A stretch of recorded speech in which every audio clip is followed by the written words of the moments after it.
is indivisible.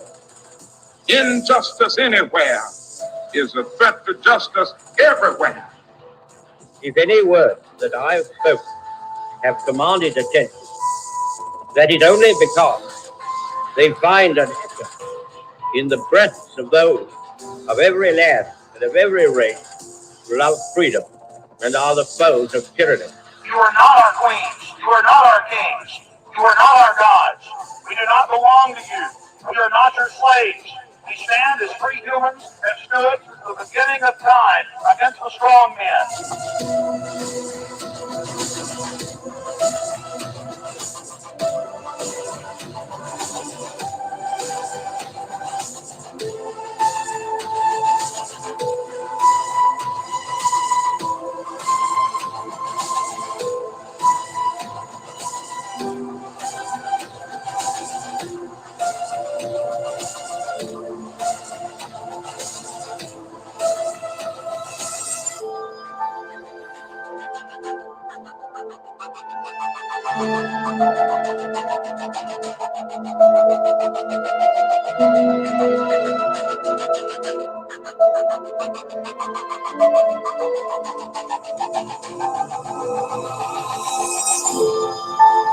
Ladies and gentlemen, welcome to Speaker's Corner Online. Today is Wednesday, the 23rd of March, and we are 2 minutes late.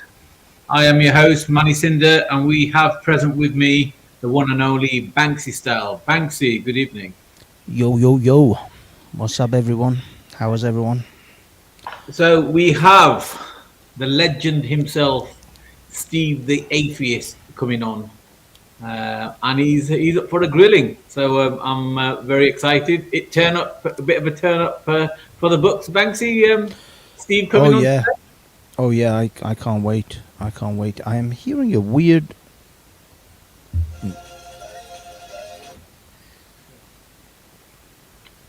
Sorry, guys. And that's the IT guy. I'm hearing something is making a noise. I don't even know what it is though. The only noise I can hear is coming right out of your mouth. Yeah, no, there's some device that's playing. I may have to you may have to hold the fort for a minute there, Manny. Hold on. No problem. So let me see comments. Everybody in the chat, good evening, including Alice, Sam M, Yeti, Dexter Rico. And apparently there's 13 across different channels. Good evening. So let's tell you a little bit about the program today while we wait for Banksy to come back on camera. We have Steve the Atheist. Steve is a well-known Speaker's Corner attendant. By the way, I apologize for my ridiculously bad shirt. I've been actually traveling around the country the last 2 days. So I've literally just walked through the door about 15, 20 minutes ago. I had a lasagna, set up the equipment, and here we are. So we have Steve coming on and a surprise guest all the way from Ukraine. Is it true, Banksy, that we have the Ukrainian military man Pavlov coming? Yeah, the man from Ukraine. Yeah, the hero of the hour, Pavlov. Potentially, well, he's confirmed he is coming. 9 o'clock. So yeah, he's at the moment still locked in. Don't know when he's going to flake on me in like last minute. Let's hope he's not. He's already flaked a couple of times. I'm not putting a lot of money on this one. I'm hoping that yes, 9 o'clock he will hold to it. He's so good. He said, only a few minutes ago that yes, he's in. He's locked in for 9. So yeah, that should be interesting, especially you with your pro-Russian stance there, Mr. Vladimir Sinda. No, I refute that. I am not pro-Russian. I just haven't fallen for the tricks of the globalists. Yeah. Thankfully, I was born with a brain intact. I have analytical thinking, unlike you, evidence denier. But we'll get to that as well. Let's get the show on the road because like once we start going, time just flies. I believe your hero, the swimming hero, is going to be presented, so you can show your support for her. Yeah, absolutely. Her and it's a it's heroin. I don't know. Can we use the term heroin these days? I'm not sure. Maybe only for the stuff that we have to inject. Otherwise, I don't know if we can use the word heroin anymore these days. Hold on. Sorry, hold on. As always, sharing screens is a detrimental, has detrimental effects if you don't know if you've got too many things open. We all know the dangers of screen sharing. Okay, I'm ready. I'm ready for my close-up, Mr. Director. Go for it. Okay. Well, I initially posted this because I just think it's hilarious. I don't know if I can. Yeah, that's it. You made it into a full screen thing. Yeah, this is just a meme that's going around calling all mediocre males, women's medals, records, scholarships, sponsorships, all are up for grabs. Live your dream while ruining theirs. Call the UCLU now to find out how you can get in on the action. I think you and I might have a chance of an Olympic medal there, Manny. We could still make it, you know. We may be over the hill as far as men's competitions are concerned, but I think I can crush women's weightlifting. Speak for yourself, mate. Speak for yourself, mate. I reckon I've still got it in me to do the 100 meters in about 2 hours, 40 minutes. Exactly. But I'm telling you, I'm on a serious level. I think we should be aiming for 20. Was it 2024 or is it? No, it's got to be like 2026 or something. The Olympics. I think I could make it as a female champion. I think you could as well. Arm wrestling. No, women's collegiate wrestling. I can crush women's collegiate wrestling. I'd fucking destroy them. But anyway, I don't want to labor this one too long. But yeah, it's I mean, this meme is just becoming ridiculous. So of course, what we're talking about is this particular event. So let me quickly play this.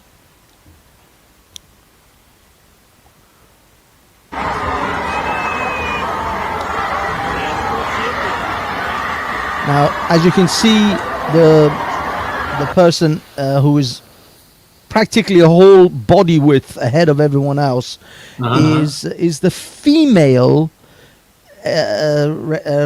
swimmer Leah Thompson. Is it Leah Thomas? Sorry, I keep mixing it up. Thomas, yeah. So Leah Thomas, and this is after the win. This is the interview with Leah. As you can see, the feminine shoulders and that exceedingly feminine Adam's apple that she's sporting there, clearly a woman standing before you. Why would you think anything else? So many amazing women athletes out here today. It makes me so proud. Now that I can compete as female, I'm ready to smash the other girls. I'm here to kick some ass. I'm gonna roll up the other women here, and I'm gonna smoke them. I am the strongest woman this state has ever seen. I'm sorry, I didn't even know that was. I thought that was the full interview, the regular. I didn't realize it was a piss take. No, that was completely surprising to me. Oh shit.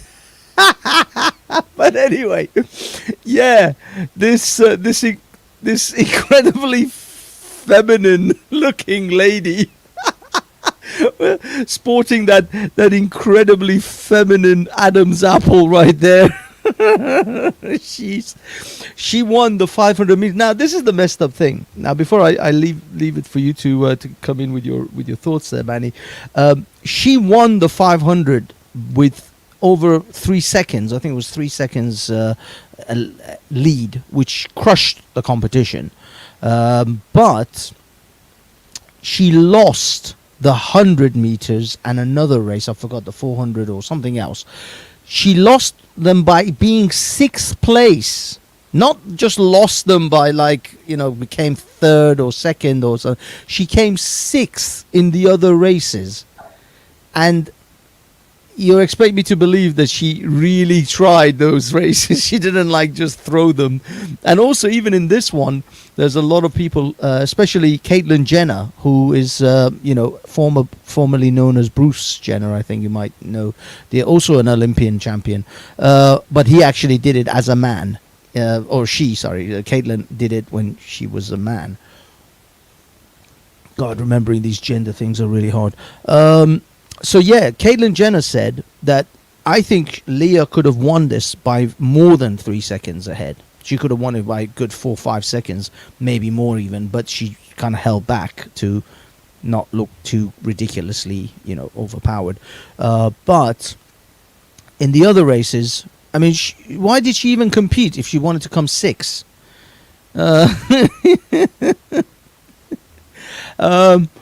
So yeah. Look, dude, guys in the text, you guys can refer to her whatever you want, but for the sake of the channel, we have to address it appropriately. Otherwise, YouTube will have a shit fit.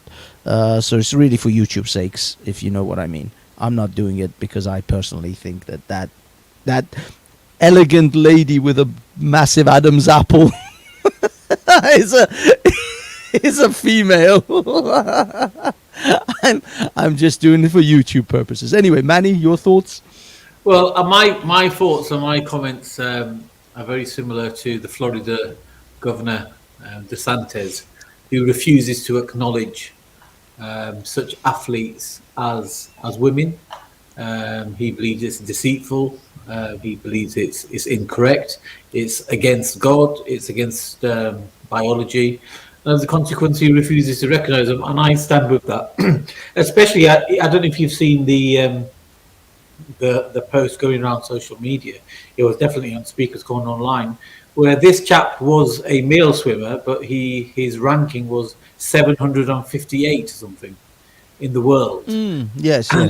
So he went from a mediocre athlete to the best female athlete, and obviously outperforming there's my women meme. Is wrong. Is disrespectful. It's arrogant. I mean, I don't understand how it could stand in front of the cameras and with a straight face and answer to the questions that were put to him. I think it's beyond comprehension.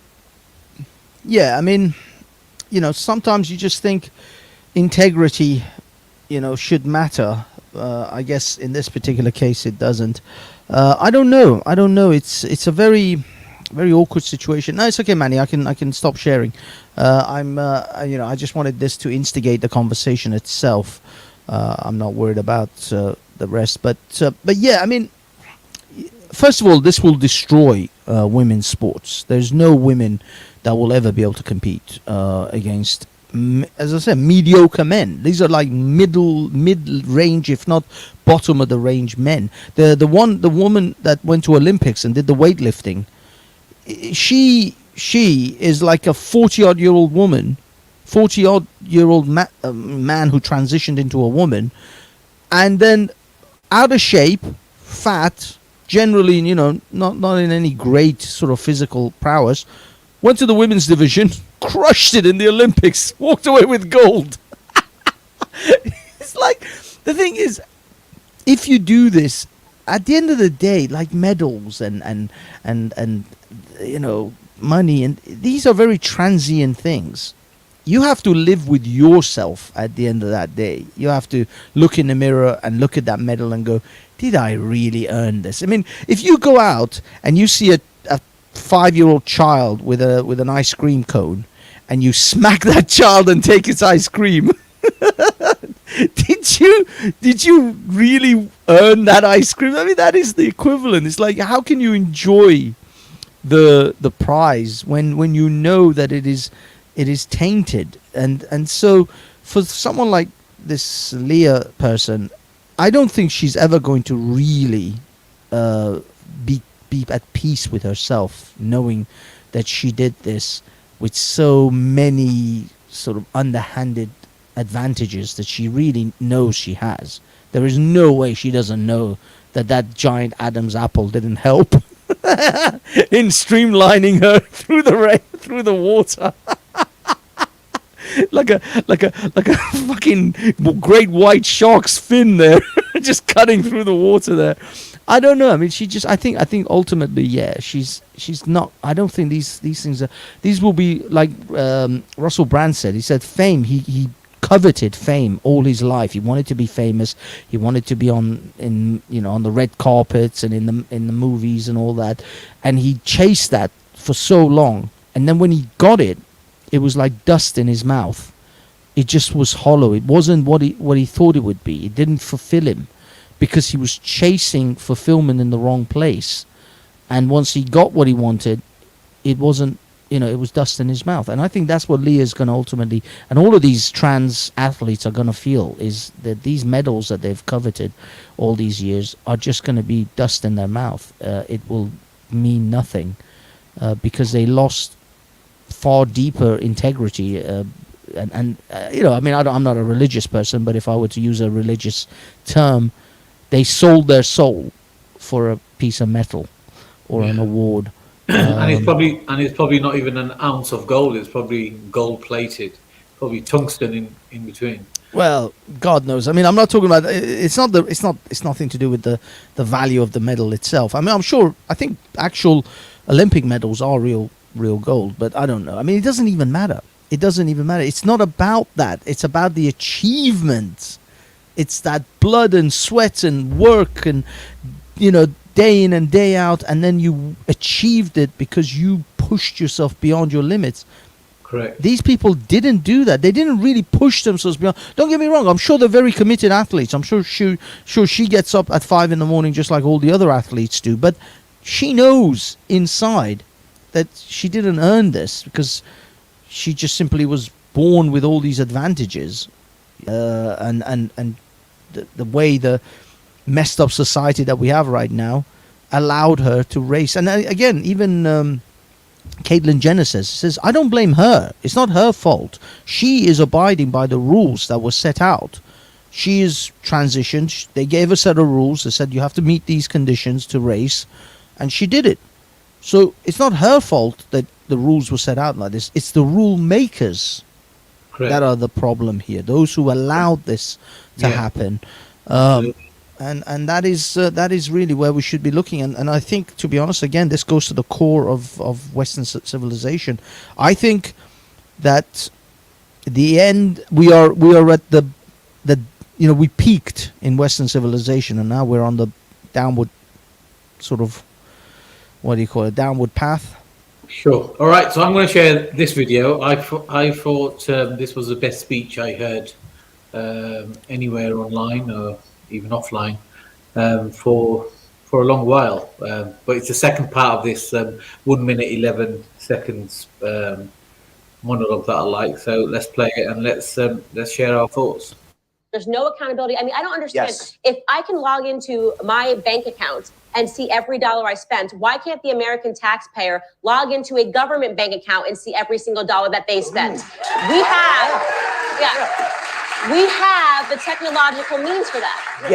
That would completely change the way so many people voted. It completely change their perspectives about all of these policies when you see how easy our government is just able to money launder. This is what we're talking about. We talk about this never-ending war hawks who keep wanting to go to war because there's no accountability. They just say, we're doing war in Ukraine. We're doing war in Afghanistan. We're doing war in Syria. So you have to go, billions of dollars have been taken away. It's out of your pocket. The American people, you need to understand, this is just a money laundering operations. I mean, 10 years of a war in Afghanistan for us to leave. We couldn't even take back the billions of dollars worth of weapons and we just left them on the soil for the Taliban to take over. I mean, every single American should be outraged. And that's why I say that we have to remain focused and understand the enemies for us, for the American people, are not in Ukraine or Russia. They are sitting down in Congress on Capitol Hill. Those are the enemies of the American people.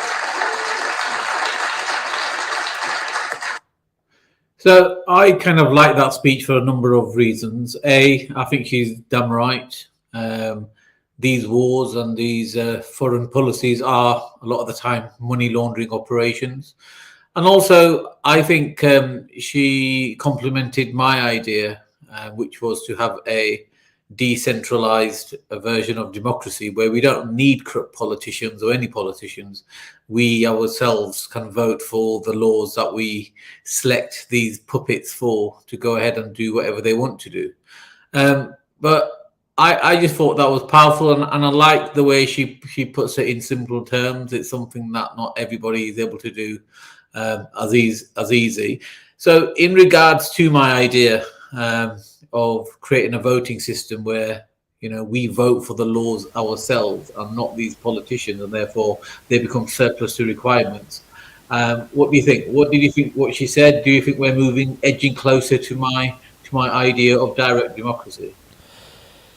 Well, okay, two things. Number one, I'm not a fan of Candace Owens. I have never really been convinced of her opinions to be genuine of her own. I'm still on the fence because I don't know if you know the history of Candace. When she came onto the scene, she started a doxing website where she was a proper lefty. She wanted to dox anyone. She wanted to create a website, or she was involved in creating a website that would collect information about anyone that was mean to anyone else on the internet and said mean words, and would then find out who that person is, if they were an avatar, if they were anonymous, and dox them. That was her origin story. And for me, she's always been tainted since then. I've never actually... I just think she came to the conservative side because she saw them... it was a mine, a gold mine, especially in that 2017, 2016 era where everybody was a conservative because they wanted to pwn some SJWs on the internet. So for me, the messenger is questionable. I've never been convinced of her, but her message is correct. I still agree with the message, even though I question the messenger. And the technology is there, and I think yes, we may. It wouldn't. In fact, I think the technology has been there for the best part of 2 decades. It's not just now that we could have had these websites where the government spendings would have been available to us. We could have had these websites 20 years ago. All of these accountabilities could have been available to us decades ago. There's nothing new about the stuff that government can do. Yes, direct democracy sounds like a good idea. I'd be perfectly honest with you. I'm not 100% sure about that, because I have seen the population, especially if Speaker's Corner is a microcosm of what Britain is representative of, and if we had direct democracy, if my vote meant the same as Modine and Zobeida's votes, I'm not sure I want direct democracy. Because I know what those idiots would vote for. People are stupid as hell. There are people that are just dumb. There is no way I would like them to have the same power and capability of creating laws in this country as I do. Because unfortunately, there are more idiots like Zubaydah and Modine in the world than there are high-level, highly educated, intelligent people. So I have huge question marks about direct democracy. I don't think it's the golden, I don't know, the great freedom on the that we should strive for. It's not going to bring us what you think it's going to bring us. I think you'll be surprised how awful it might turn out. Okay, right. We've got 5 minutes, and I think I've got something to annoy you with. More chemtrails. Of course, you have more chemtrails. Bullshit. So as we know, we're getting Banksy closer and closer to accepting. No, you're not. I watched your Saturday bullshit. You think I didn't see that just because I couldn't be on the show? I still watched the show afterwards, and it still isn't anywhere near convincing. Okay, but I'm taking you through a journey. So this week we're going to prove to you that cloud manufacturing is possible. Okay. Yeah, sure. Even though I did see that space. Yeah, exactly. The rocket, the shuttle. It was a huge loudspeaker through which they played white noise to simulate the sound of a rocket. They then sent a number of trucks in different directions out into the wilderness, and the drivers were ordered to stop when the noise levels became acceptable. This gave them an imaginary boundary line, and anyone living on the inside of it was offered a simple choice. Stay, and you'll never hear another television program as long as you live. Or take the NASA shilling and get out. No one stayed, and NASA ended up with exactly what it wanted. 125,000 acres of nothing.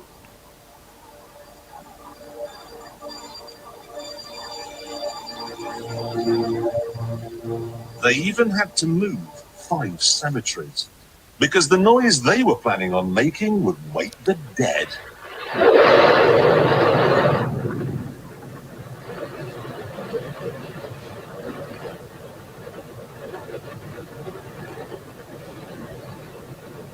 Don't worry if you can't hear what I'm saying. I couldn't even hear myself.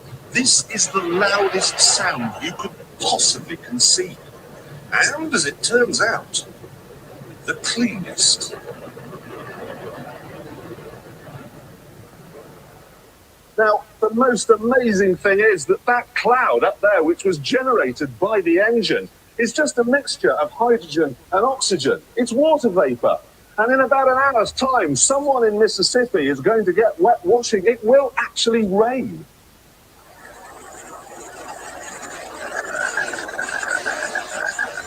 I told you, it's raining. That's unbelievable.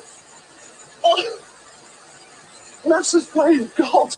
Right, so I want you to ridicule that hard.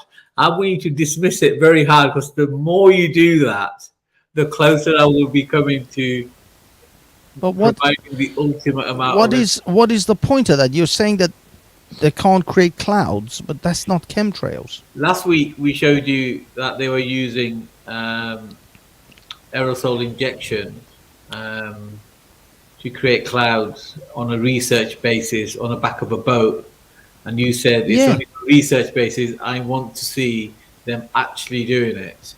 And then this is one part of them doing it. So the only thing that's left, what I want to do, I'll let you into secret. I want you to ridicule it even more, because but there's no ridiculing. I've always had the evidence, right? It's just that I've always waited for the right opportunity. I still don't believe wholeheartedly that chemtrails are even true, but I've got a good amount of evidence that I collected. But anyway, give us your evidence. I mean, putting our debate aside, that is quite an amazing machine if it can create cloud like it seems to be doing, right? Well, yeah. I mean, it's. Did you see that they had to clear how many acres of land of people just to get that? I mean, it's not like this is some covert thing that's going to be able to. They're going to be able to do it. Slip it under the radar. That thing is a giant, massive, obvious, piece of machinery that's going to make tremendous noise. It's not like they're going to sneak this past us.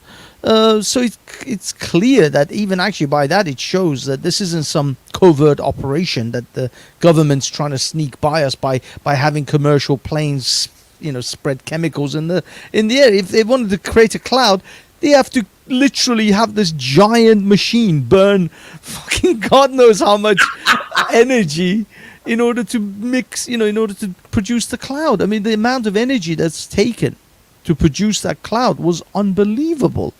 So again, I don't see conspiracy here. I don't see this being some covert, sneaky thing that they're trying to add chemicals to the fucking clouds.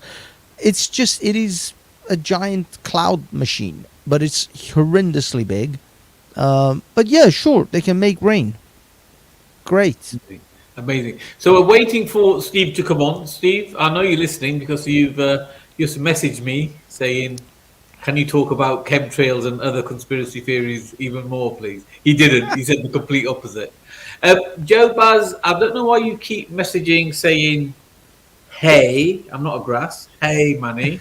Who checks speakers? I don't know. It's not mine. But anyway, without any further ado, we have been joined by the one and only Steve. Good Hey, evening, hey. Manny. Good evening, Banksy. How you doing? Hey, how are you?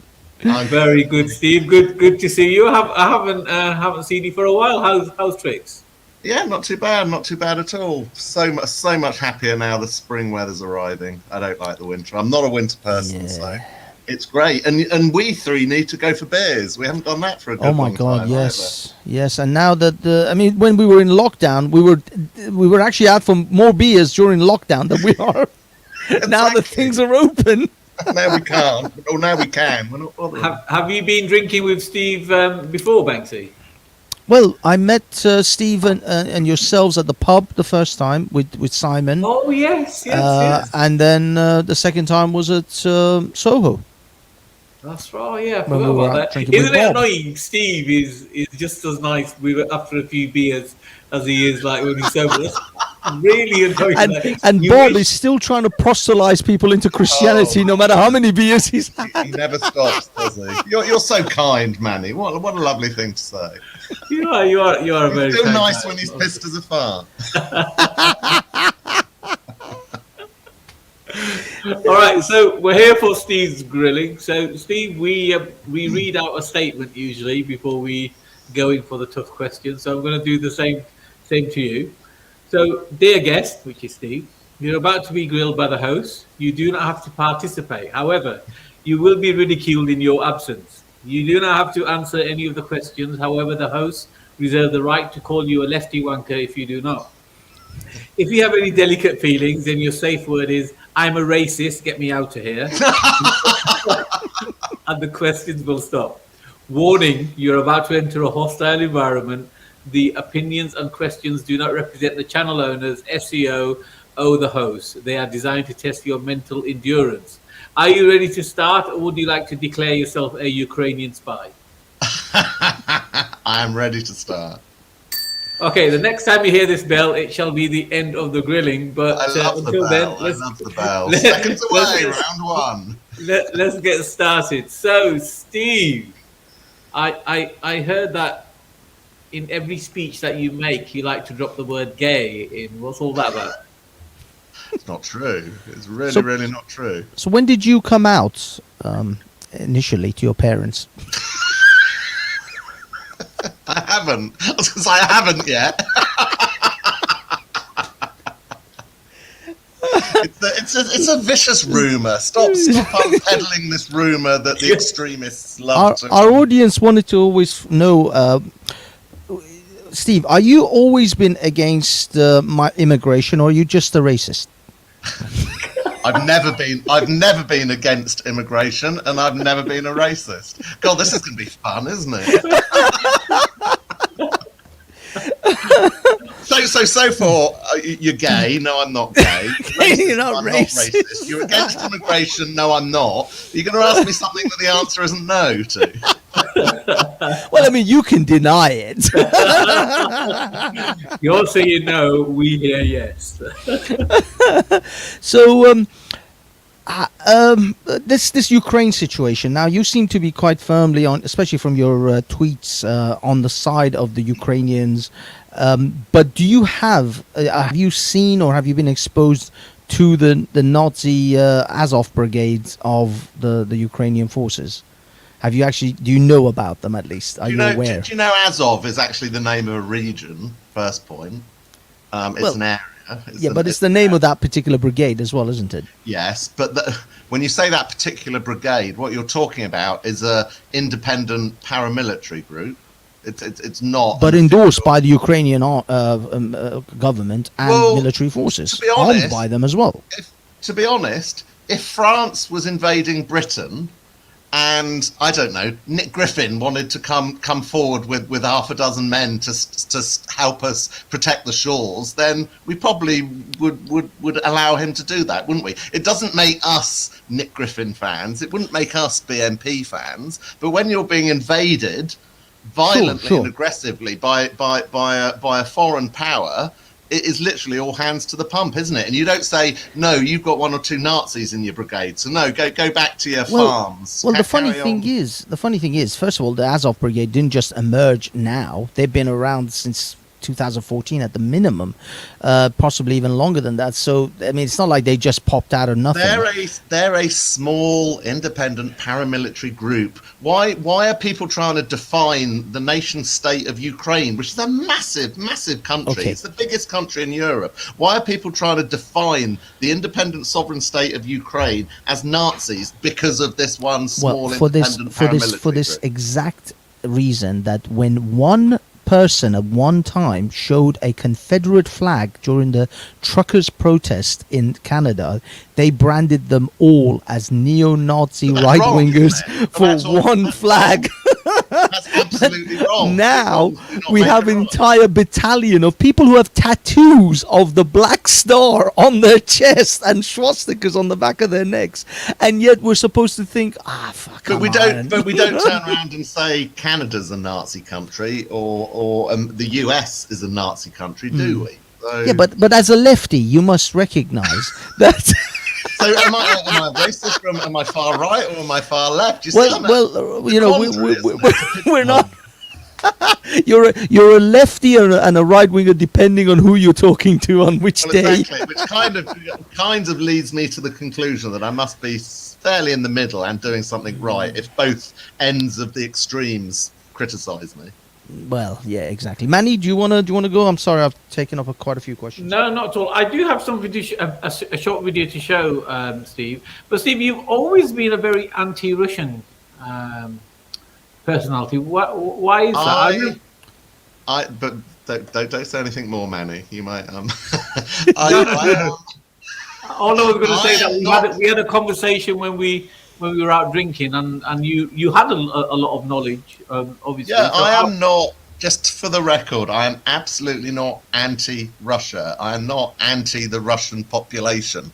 Russia is literally the biggest country on the planet land-wise, and Russia shares a lot in its history with Britain.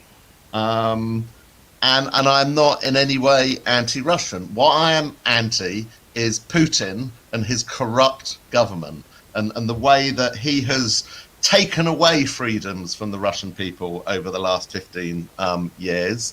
That's what I'm anti. I'm in no way anti the Russian people. And I want a positive, strong, bright future for Russia under someone like Mikhail Khodorkovsky or under someone like Alexei Navalny. They are true Russian patriots who care about that country.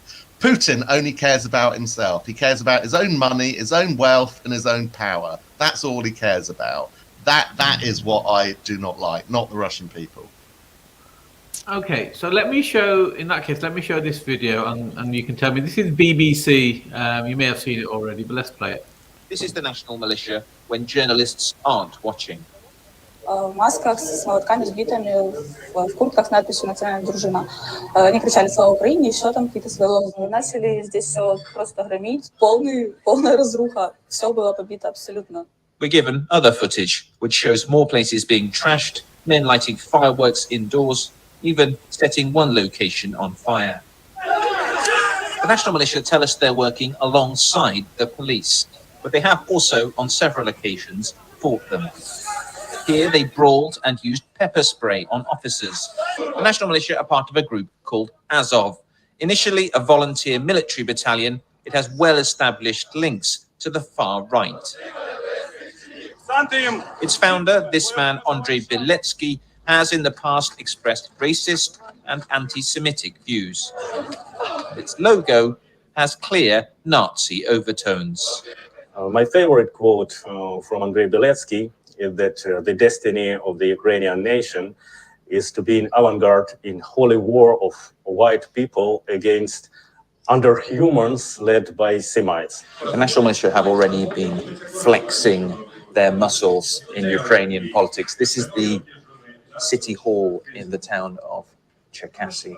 Look at it now. All around the outside are security officers.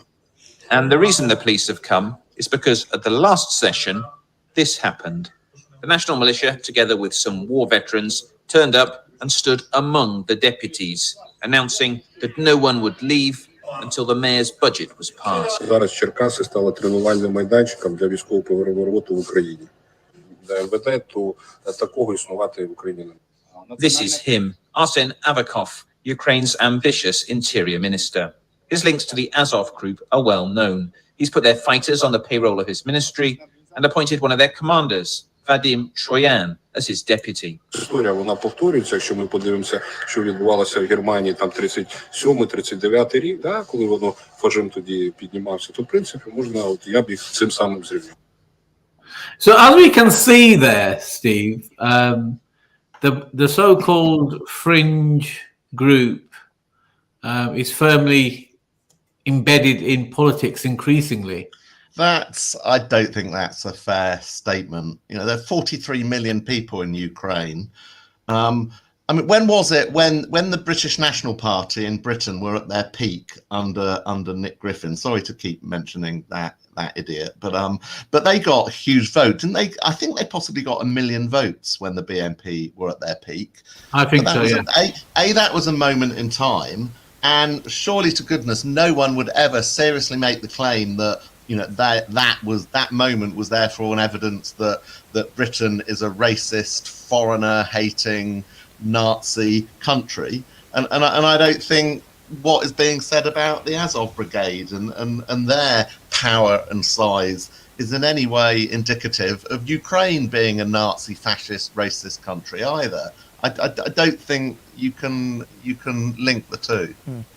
Well, I mean, guys, I don't know if you want to. Can I just say, all of this, all you're doing is repeating Putin propaganda. That's all it is. He's the source of all of this, and I am really. That was a BBC. That was a BBC documentary. But that was 2014. That wasn't now. That was a 2014 BBC documentary. This war began in 2014. People sometimes keep saying, "Oh, this is a recent war that's only been going for 4 or 5 weeks." No, this war in Ukraine started in 2014, and Ukraine wasn't the first instance when Putin decided to recreate Great Russia. He did it in Crimea. He did it in Georgia. This is what he does. You know, this isn't, you know, just because it was in 2014. Putin has been doing this. It's been the sole purpose of Russia today, solely funded by Putin to spread his bullshit and his propaganda across the West. Are you saying Putin controlled the BBC? But yeah, I mean, that technically that's what. Who would know?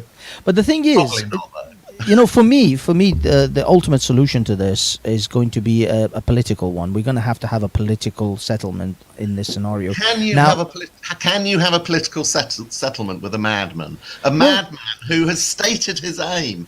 I am not making this up. Putin said 2 significant things. The first significant thing he said was he viewed what Gorbachev did in the breakdown of the Soviet Union as the greatest geopolitical disaster this world has ever seen. That's the first thing he said. The second thing he said is, very clearly, he wants to recreate Greater Russia. He wants to recreate that. And to do that, he needs to ensure countries like Belarus, Ukraine are firmly under his control, firmly in his domain. I don't honestly believe this war in Ukraine is actually solely connected with NATO or anything to do with NATO. It's all due to Putin's stated claim of recreating Great Russia. He said it. It's come from his own mouth. You know, I'm not making that up. Okay, I mean, it's the thing is, I don't necessarily believe that, because I don't believe the madman scenario, and I think that is propaganda from the Western side of things. What about the other two? What about the other things I said? Well, as far as his Great Russia. Well, as far as his ambitions are concerned, aside, maybe that is his ambitions, or maybe not. But nevertheless, what Putin most definitely will not stand for, and this is something America themselves almost went to World War III for in Cuba, and that is to have its enemies have nuclear weapons or rockets at his borders. I mean, there's an interview. He says, "Who would allow to have their enemies put rockets in front of their house? No one would stand for that, and neither will Russia." So everybody knew from 2014 and prior to 2014, in fact, during the time when George W. Bush and Gorbachev, George W. Bush Sr. and Gorbachev were talking about the Berlin Wall coming down. Actually, no, I think that was Reagan even. That they assured Russia that the former Soviet countries like Ukraine will not be part of NATO. Okay, they will not have NATO weapons put in front of in those countries, pointing to Russia themselves. These were assurance that Russia got before they let go of these nations. Otherwise, Russia, the Soviet Union, would have held on to these regions. They wouldn't have allowed them to have independence. Okay, my first point, if you want to talk about agreements previously made and assurances previously made, let's look at the Budapest Memorandum. Ukraine gave up its nuclear weapons, more so than any nation has ever done throughout history. But there were Russian nuclear weapons on the promise that its territorial integrity, its sovereignty would always be protected. That was part of the deal for it giving up its nuclear weapons. That clearly has been completely broken and breached now, because its sovereign integrity was breached right back to when Crimea was invaded. Yeah. So, you know, we can cherry pick, you know, historic legal agreements. Well, what I'm saying is, in order to have a political diplomatic settlement in this, the way I see it, and a lot of people say similar sort of things, the Donbass regions are going to be either renegotiated, or they will have some sort of referendum to see if the people of that region want to be part of Russia or part of Ukraine. The Crimea is gone. I mean, that's gone anyway, and that NATO will give a solid clad, as in possibly even a treaty to Russia, that they will never allow Ukraine to become part of NATO. Look, is that acceptable? Countries like Lithuania, Estonia, Latvia, Poland ran as fast as they could away from the Soviet Union. They used to be held within by walls and by iron curtains. They couldn't run away fast enough to the freedoms of the West. They wanted to join NATO. They are desperate, particularly right now, for NATO forces to be enforced on their lands. Why? Because the people of Poland, the people of Estonia, are scared shitless that they'll be his next target. So if we have to accept that nation states have to decide their own fate. And if the people of Ukraine decide they want to be in the EU or they want to be in NATO and they don't want to be in Russian pacts and they want to move towards the West, then it's the people of that nation that should be listened to. Not America, not Putin, not NATO, not us. It's the people of those democratic nations. And the people of Estonia, you know, they want us to be there. They are desperate for us to be there. They're asking for more and more protection because they know the reality of Putin and what he's aiming to do. The thing is, I don't know about Estonia 100% actually, but Poland is in NATO anyway. So Poland has the full protection of the NATO nations. Is Estonia in? So why shouldn't NATO? You see? There's hypocrisy throughout all of this because there are numerous nations on the border of Russia that are either members of EU, members of NATO, or both. So it's that's why I say, in my belief, the subject of NATO is quite irrelevant to this invasion. It's about him recreating his empire. This is imperialistic domination of other countries. It's not got anything to do with NATO because NATO are already on the border of Russia. It's a red herring. It really, really is. Did you feel the same when our forces went into Afghanistan and Iraq and Syria? I was against the Iraq war. I was alongside the 2 million that marched to Hyde Park. I didn't agree with that war. Yeah, no, I mean, the thing is, we all know that America and Britain have encroached, if you like, into the Middle East, certainly, and have been interfering since the 1950s. But Russia in Syria. Of course, and in Afghanistan, Russia had their moment in Afghanistan too. So these things are back and forth. But the thing is, you have to recognize that it doesn't matter whether Ukrainians you consider them to be like a free democratic nation or not. The reality of the world, as we see it, is that if this was in any way reversed on America, if Russia was bringing Mexico Or even, I mean, it happened with Cuba. They almost went to war with Cuba over Cuba. But if Russia was bringing Mexico into some kind of coalition or some kind of party, and then start putting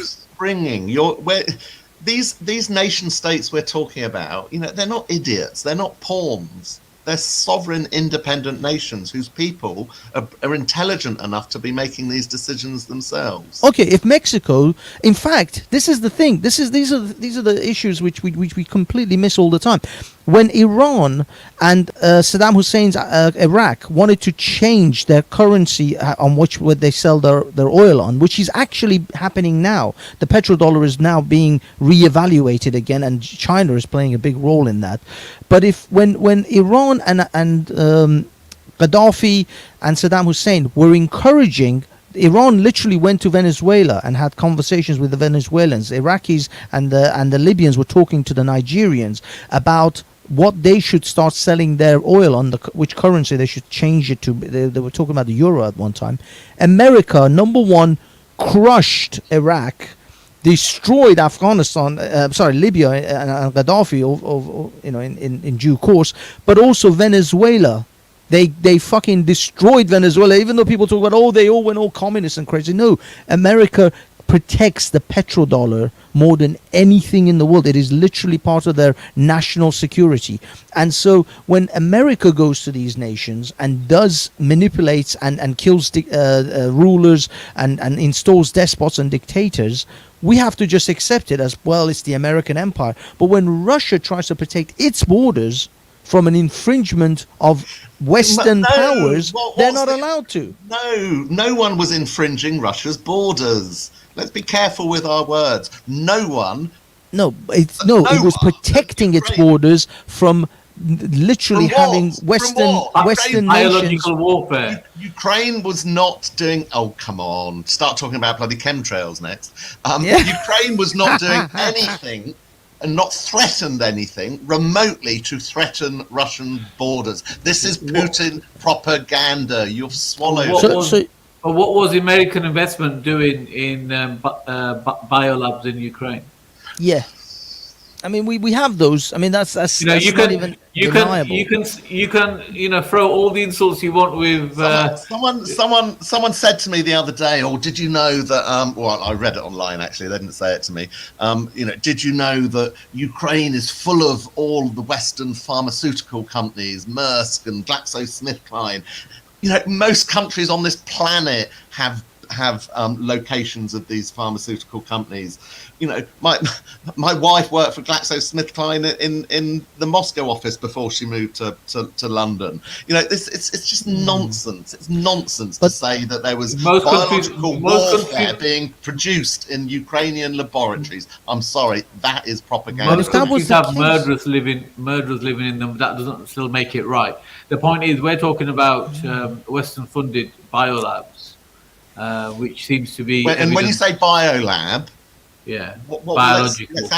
These are biological research labs which actually have been shown that they could potentially have been working on weaponized biological agents. Well, that's the thing. So where's the evidence that they're developing weaponized? Well, this is the thing. We know for sure that they were funded by America, and biological labs, research labs exist in Ukraine, which were funded by America. And now, what the worrying research labs in every single university. Yeah. But the thing is, Steve, the Americans are exceedingly worried about the Russians taking control of these labs and getting hold of those agents. Now, if they were just producing, I don't know, aspirin or paracetamol, I don't think the Americans will be as worried. So there's clearly something else going on that they're so worried. No, there isn't. No, that's the point. There is not clearly something else going on, something dodgy behind this. To research and development for the pharmaceutical industry, you have to hold specimens of the bacteria and the viruses to then build and develop and research treatment. Like some lab in China that was right next to bats and pangolins. Look, it would be far more believable if you believed in chemtrails, Steve, from all the nonsense you've sprouted there, my friend. No, can I say one thing? Because it really does annoy and frustrate me you're not the only ones. I mean, I thought better of you, Banksy, quite frankly, but I was going to say you're not the only ones. I'm trying to grill you on this. What do you think this is? You're not the only ones to be swallowing this propaganda, but I am disappointed in both of you, but I'm disappointed in the number of people who have swallowed this propaganda. But I kind of know why, and I know that sounds very arrogant, but we have just gone through 2 years of nonsense. We have just gone through 2 years of lies, statistics, and damn lies, of a government who's taken away our freedoms, who's treated us disgustingly, a mainstream media that has helped the government in the spreading of the lies and the spreading of Project Fair, and now this has happened. So I can understand why people's trust in government, people's trust in the media is probably at an all-time low. So therefore, I can understand why people are now jumping to say, I can't believe anything in the mainstream media about this conflict, because their trust has been destroyed by the management of lockdown and the management of COVID. I told you from the beginning that all the COVID thing was nonsense or made up, and you rubbish Mike. You were rolling up your sleeve, pulling your pants down, and say, "Don't just jab me once or twice." I never pulled my pants down in front of you, man. Right, let's get that straight. So no, I mean, you went a little bit too far, because I think were you a COVID denier? You denied the virus even existed. And originally, there was very little proof to say it existed, though. But it does exist, doesn't it? You've accepted that now. Yeah, but I would say exists, but just like the flu does. I think it's It was not a serious flu. But do you accept that it didn't come from bats and pangolins? Because I bet you the next disease that comes out from Ukraine, it won't be anything to do with bats and pangolins. But we don't. But again, we don't know that. And hasn't there actually been some more evidence recently to say, in terms of studying its genome, that actually there's developing belief now that it was created or genetically manipulated in a laboratory, because some of the genetic. Not only that, Manny actually has Manny. What was that? It was a gene sequence which was actually patented by Pfizer. Was it Pfizer that patented it? And they found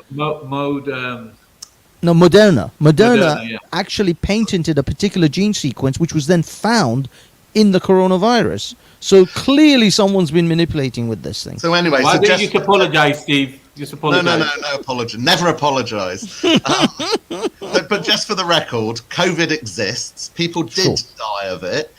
Mainly very old people and people with other serious illnesses. Yes. The government did take steps to protect the NHS, because they were worried that if numbers of serious infections were high, the NHS couldn't cope with it. But it basically took our freedoms away for too long. It destroyed people's lives. It destroyed mental health. It destroyed cancer diagnoses. The list goes on and on and on. Basically, the lockdowns were not proportionate to the risk and the harm that they were trying to reduce. Do you have vaccine regrets? Maybe. You did not listen to your friend Manny. And yet Putin is a madman. But the thing is, yesterday's conspiracy theory seems to have become today's fact, and that's our problem. That's my problem. And then again, that is why, because again, a lot, and that's again the criticism of the state and of the media, because anyone with any alternative perspective or view, including scientists, including very knowledgeable scientists, were shot down. They were banned, they were barred, they were knocked off YouTube. They weren't allowed to speak.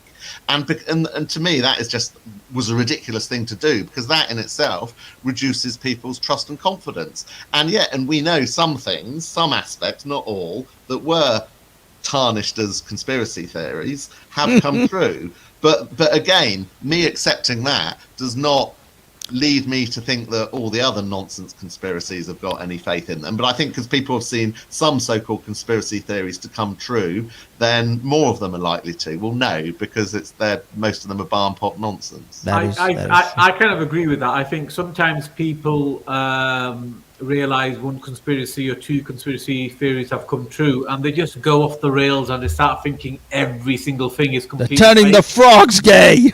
Right, which by the way was a genuine study in a lake.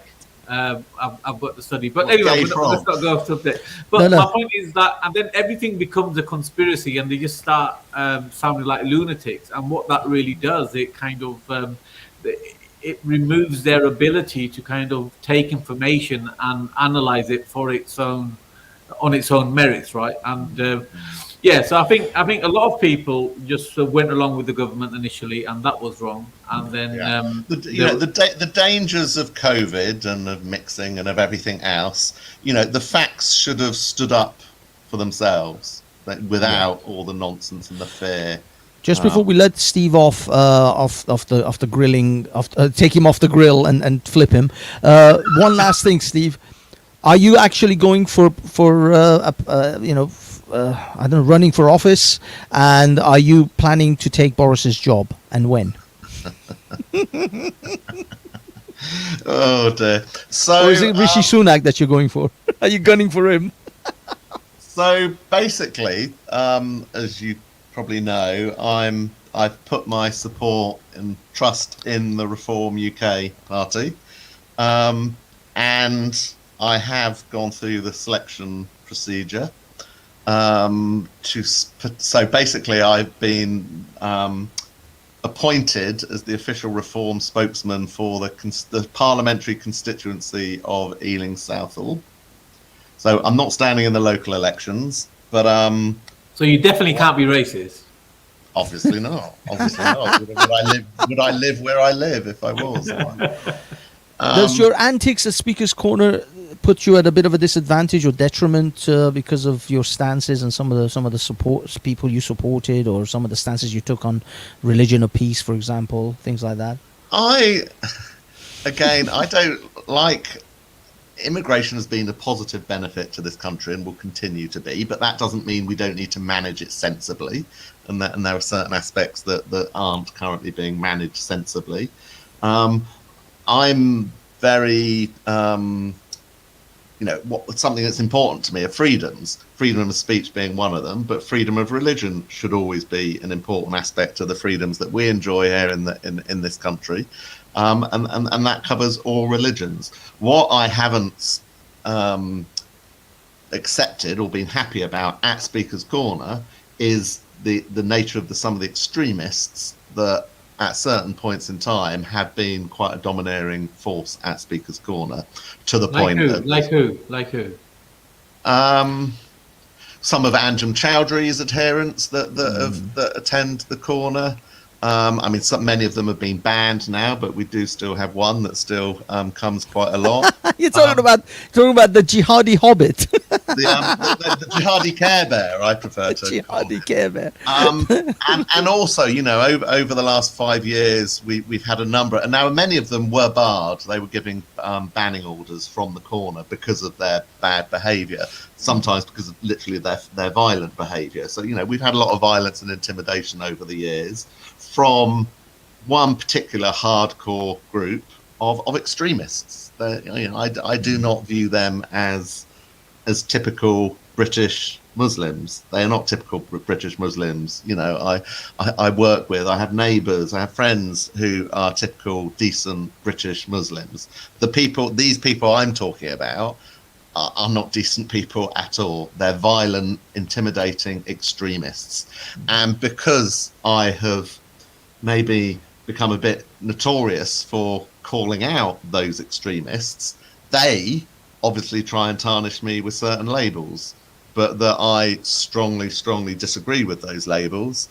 And again, lots and lots of Muslims tell me they strongly disagree with those labels that the extremists give me. So, I will continue to stand up against extremism, whether it's extreme Islamist, jihadi extremists, or whether it's patriotic alternative, ethnic, Nazi. That's true. That white is true. supremacist. You took a very strong stance against an Indian man.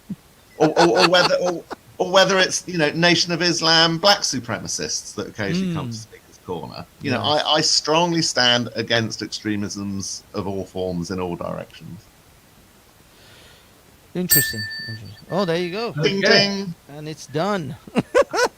Rather annoyingly. All right, Steve. I noticed your face has gone extra pink. I do feel a bit hot. Are you flushed? Yeah. A little bit flushed, yes. We were, because we have a lot of respect for you. We were very pleasant to you, Steve. But having said that, next time you should try the bad cop then.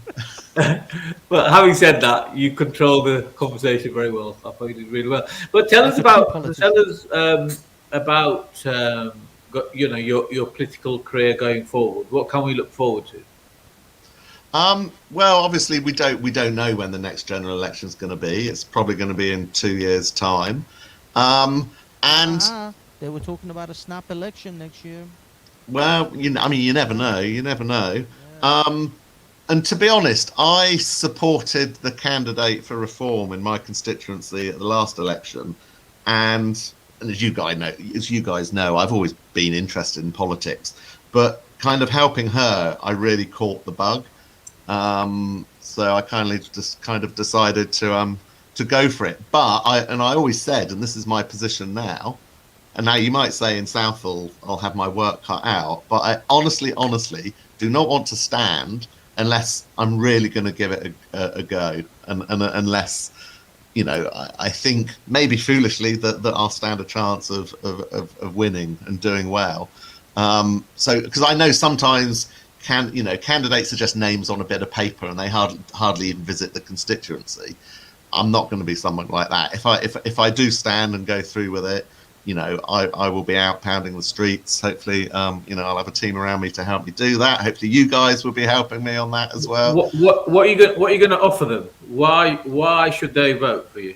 Well, no. So before you get into that, can you just give us a quick intro into the Reform Party, because there may be people who have no idea. You're a bit quiet. Your volume's gone down. Oh, sorry. Banksy. Has my volume? Okay. Still quiet.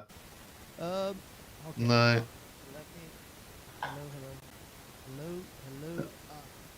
Hello. All right. Well, 1 minute. Okay, no problem. So Steve, why should they vote for you? What is it that you're going to offer as a candidate that nobody else is going to?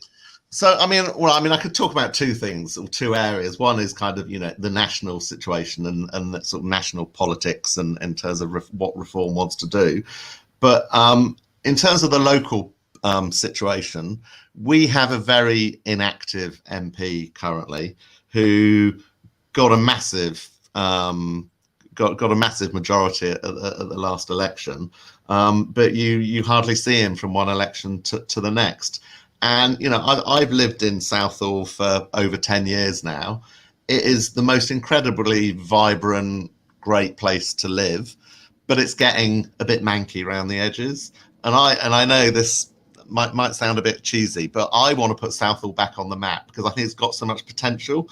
And I think if you think about Brick Lane and that area and what's happened to that area in terms of it being a go-to place for food, for nights out, I don't see why Southall can't be the same on the west side of London.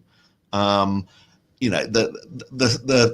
leisure centres are being closed down, swimming pools are being closed down. As people are getting fatter and less healthy, what a point of time to do those sorts of things. So I kind of think Southall, and it's within the borough of Ealing, but to be honest, Ealing Council doesn't put much focus on the Southall area at all. So it needs a kick up the backside to put Southall on the map. And to get the best out of Southall. Southall is a hugely sort of entrepreneurial area. The amount of businesses from, small to large, they need support. They need support. And so I think, people need support, businesses need support, and Reform is basically going to do what it says on the tin. It thinks there are so many areas of life that need reform, whether it's the economy, whether it's public institutions, whether it's the BBC, whether it's the civil service, whether it's the House of Lords, the method of voting. There is so much that's in some cases corrupt, in many cases just really inefficient. The public sector soaks up money like nothing, and no one seems to worry about actually how the money's used, how efficiently it's run. The voting system, the postal voting system has to be reformed. It's the biggest growing area of fraud, of corruption in our system of democracy. The Lords clearly need reform. They've had some reform, but they've been tinkered with. The civil service, I've got some personal experience of working in the civil service. Now, I was genuinely shocked how inefficient and wasteful it is. We need to really, it was the one thing that Dominic Cummings was obviously always talked about but never got the chance to do. The civil service needs a complete and utter root and branch review, which will just make it fit for purpose, because it's not fit for purpose at all, the vast majority of it. So I just think this country needs a bit of a shake-up. I think we've become flabby. We need politicians with beliefs and opinions and integrity.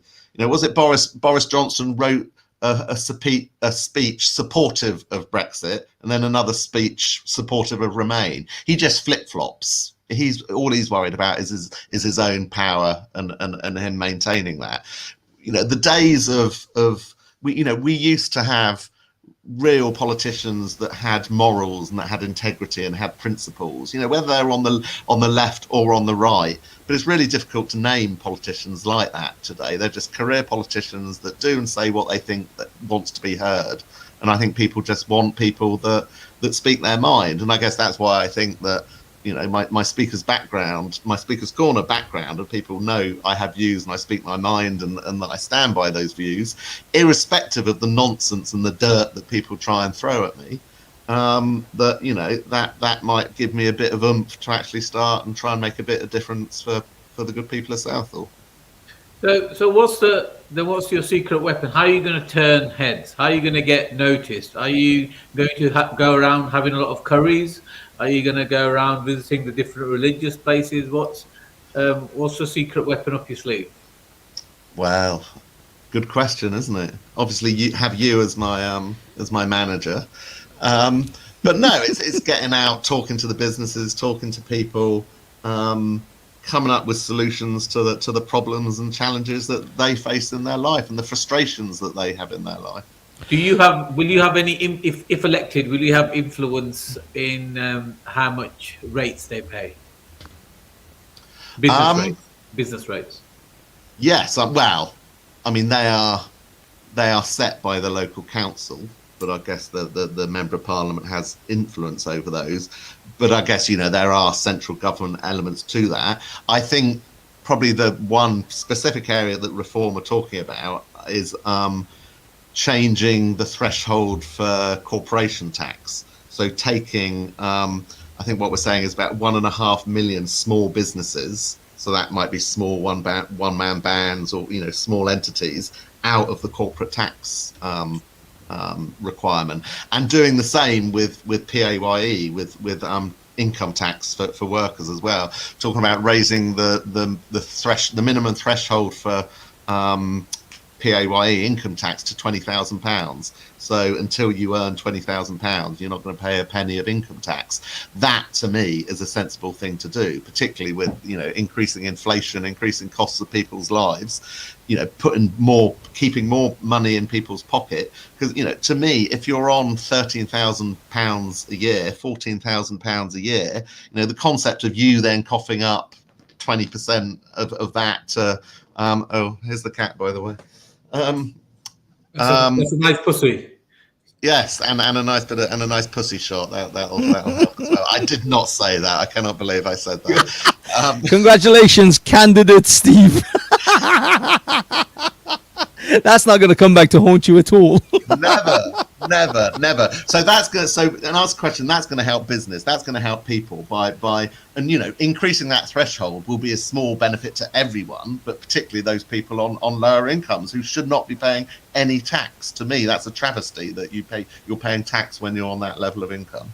Yeah, agreed. And also with Southall, traditionally it was a British Sikh area, so I know a little bit about it. But what I noticed with Southall, that more Sikh business people were leaving than joining over time, and then non-retail businesses or organisations were joining, which was lowering the kind of traditional value of Southall.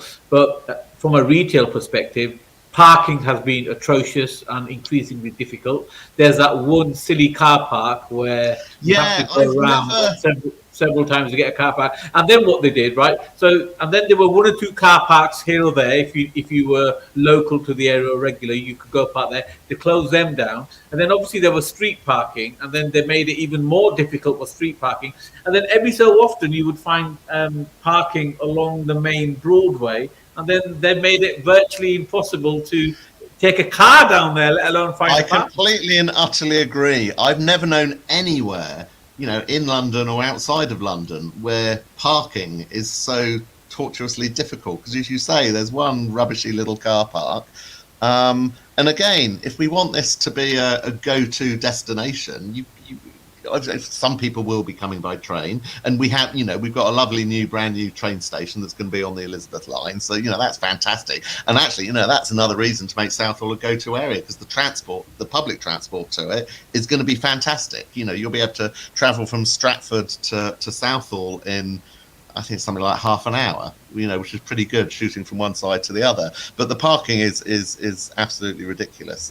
Can we, if you're elected, can we please close all the restaurants that are Bangladeshi restaurants, and they're not Indian, but they're painting letters say that they're Indian restaurants? Can we rely on you to have them closed down, please? No, I don't think so. No, I don't think so on that one. But another point I will say that they're just starting to develop now is putting in another ridiculous cycle lane along Uxbridge Road. So basically the road that goes from Ealing Broadway through Southall. They're reducing the lanes of traffic, slamming in ridiculously wide cycle lanes, which is exactly what they've done in Chiswick. And if anyone's been down Chiswick High Road over the last year, you will see the traffic congestion that's caused, and then invariably a completely empty cycleway with a queue of traffic and buses belching out fumes. If these things are being done for the environment, they're having the reverse effect, because they're increasing congestion. We have to accept, as much as we might want to reduce our carbon footprint, there will still be members of society that need to travel. Workmen going to work, disabled people, elderly people, people that physically can't get on a bus or on a train, who will need to continue using their cars. It's never going to go away. And by all these silly measures, LTNs is another nonsense. The things that the only impact they're having is increasing congestion massively, sometimes right outside schools. In part of Hanwell, where we had a load of LTNs, the congestion outside primary schools were increased massively. So not only increasing the fumes and the congestion, but in the lungs of the children that are in those schools on those major routes. So some really dodgy practices and things that the Ealing Council have done. So yeah, we need to work. Yes, the overhaul seems to be that you've got to create an environment in Southall where people want to come and visit and spend time and then money there, and not make it as difficult and as annoying. Because what's happened, there's a Green Street area in East London, and all the Greater London peeps that used to go to Southall are going over to that part. Not necessarily they want to, it's because it's so much easier to shop there. And now I know that majority of the Sikh Punjabis, they're just they're sick and tired of Southall. A lot of them end up getting a flight to Punjab and doing their shopping there. And we're talking thousands upon thousands of households spending money on outfits. That money should be staying in the UK and going into our pockets and the community's pocket. But we've been joined by a Ukrainian gentleman that I didn't think he was going to turn up. But 3, 2, 1, Pablo. Hello. What up, guys? Pablo, good, man. How's the things? fight been in Kiev? Have you just returned from the front line? Yes. I was in the war today in the morning, and now I'm here. I got a ride from the Ghost of Kiev, and I paratrooped my way into London. It was just flying by, so I just paratrooped into London. That's what happened. Yes. Interesting. I'm just calling MI5 to let them know that you returned, because they want a word with you, apparently. So there's been accusations, Pavlov, of some of which we've discussed in the show today with Steve. So there's been accusations of Ukrainian government and military being infiltrated by a Nazi-style cult, if you like, or I've done my best, Pavlo. So over to you now. yeah. So, Well, we just want to know where did you tattoo your swastika and your black sun? Was it on your chest or in the back of your neck? Nowhere, no. So what's your view on it? Yeah, but I mean, you know the Azov battalion, and you know the history of them, surely. So I mean, in this day and age, look, the thing that I'm trying to set the stage here is, in this day and age, when it's okay to supposedly punch a Nazi, and it's okay to call everyone who's a truck driver who wants to protest in Canada a Nazi, Donald Trump is a Nazi, everyone's a Nazi that doesn't agree with the leftist agenda, and yet when you actually have flag-waving neo-Nazis with swastikas, we're not allowed to call them Nazis. Doesn't that even strike you as a little bit hypocritical? No, man, no. You're just silly, Banks. You're silly, man. So it's okay to call Donald Trump a Nazi, but calling the Azov battalion, they're just wholesome boys. they just got the wrong end of history. Okay, so let's talk about the Azov battalion. Now, I think there's some information that's available to anybody, not just me. And this is something that I, as a Ukrainian, don't really have an advantage over other people, because the Azov battalion doesn't really release that much information about themselves. I mean, sure, occasionally you see these flag pictures which you talk about, but then they also take pictures with just the Ukrainian flag. It depends on which pictures we're talking about. I mean, obviously, people focus more on the spicier pictures with the little swastikas, little staffstikas on them, and the wolf sangles. But yeah, there's definitively, I think there's definitively a lot of members who are not full-blown Nazis. But look, let's cut to the chase. Let's just speak about what actually matters. Is the Azov battalion a neo-Nazi battalion? Simple question is, I don't know. I have no idea. There's definitely some Nazis there. I mean, I don't think they would be carrying around Nazi flags. Yeah, exactly. If they were not Nazis. So at least there is some sympathy there, at the very least. I don't know if the whole battalion is as such. I don't really think it is, because it wouldn't make much sense to locate a completely 100% Nazi battalion in any place whatsoever. I mean, you can't fucking trust those bastards. What do you know? Well, they might rebel against you and try to declare the Fourth Reich. Yeah, but that's the other side, is that how do the other Ukrainian soldiers and Ukrainian sort of military forces kind of fight alongside these guys, with knowing that, it could be that these guys could turn on them, or any situation. I mean, I've heard stories of not just these Azov battalion. I mean, they seem to be the more sort of spotlight grabbing group, but there was a guy, his name is Coach Redpill, and don't get me wrong, he's a bit of a douchebag, but he's in Ukraine, saying that the Ukrainian government gave out weapons to just like anyone who was going to claim that they're going to fight, and now criminal gangs are using those weapons to mug and hold people hostages. Rape is now increased.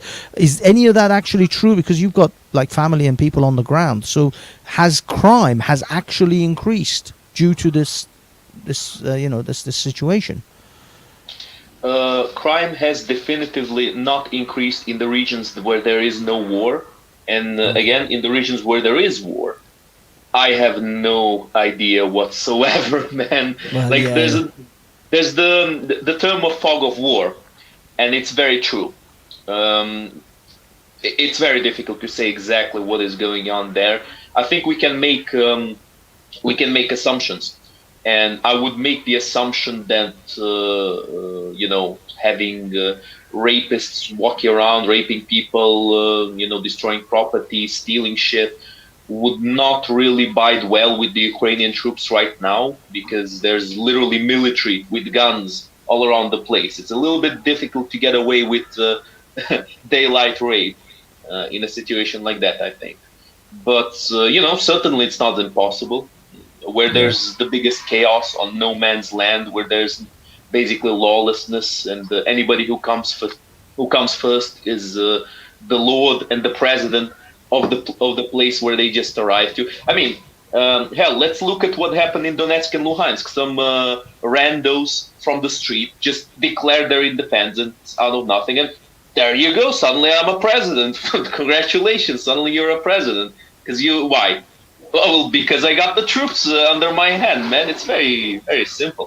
But let's go back to the Azov Battalion. So the last information I heard about Azov Battalion is that it consists of less than 1,000 men right now, at this moment. And this is post-war, so obviously there's been casualties, and obviously it was bigger than it is right now. But at this moment, according to what I've seen, is that the Azov Battalion consists of less than 1,000 men. Now, even if we considered that every single last one member of the Azov Battalion was a Nazi, which I find a little bit questionable, at the very least there might be a diversity of how far gone they are. Like, obviously they won't speak out against the swastikas, or else there wouldn't be no swastikas. But it doesn't necessarily mean that all of them are on the same side. And I'll tell you why.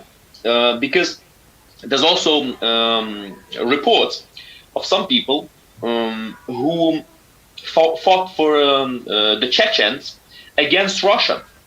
And these same people, after Chechnya was lost to the Russians, they went to Syria and fought against Russia once again. And some of these people fought on pretty extremist sides. I mean, they fought on the side of ISIS sometimes. Now, before people start taking this out of context, no, there's not a lot of these, but there's a few. They have a grudge against Russia, and I completely understand them. If anybody wants to know what happened to these people, just Google Grozny on Google, and you'll immediately know why they are pissed off at Russia, why they are joining quite unpalatable ideologies. Now, I don't support them, I don't condone them, but what I do support is a war against Russia right now, the war that's going in Ukraine. And I don't mean a war waged by the West, I mean a war waged by anybody who's willing to go there, who has training, who has the abilities to go there and fight against the invading force. Because I think whoever goes to Ukraine to fight for Ukraine is fine to do. It can do that. Whether they are communist, Nazi, ISIS fighters or whatnot. And before, once again, before they get taken out of context, these are very small numbers of people who go there and fight. And what's being asked of them is, will you follow orders? Will you fight against Russia? People don't start making tests on what their ideology is. Are they politically correct enough? Do they believe in 20 or 30 plus genders or something like that? Nobody asks that. So I think most of the time these people get in the war simply because they don't get asked what exactly they're fighting for. They get asked, will you fight against Russia? Will you fight for Ukraine? Will you follow orders? That's it. Come and fight. You know what I mean? Sorry, Manny, I'll let you go in a second. It's just something interesting for me is full disclosure. I am actually far more supportive, and I am fully supportive of the Ukrainian people's resistance, even though I was grilling and I was messing with Steve a lot. despite my fucking with Steve during the grill period, in reality, yes, I am fully in support of Ukrainian people's fighting for their independence and their right to autonomy, effectively.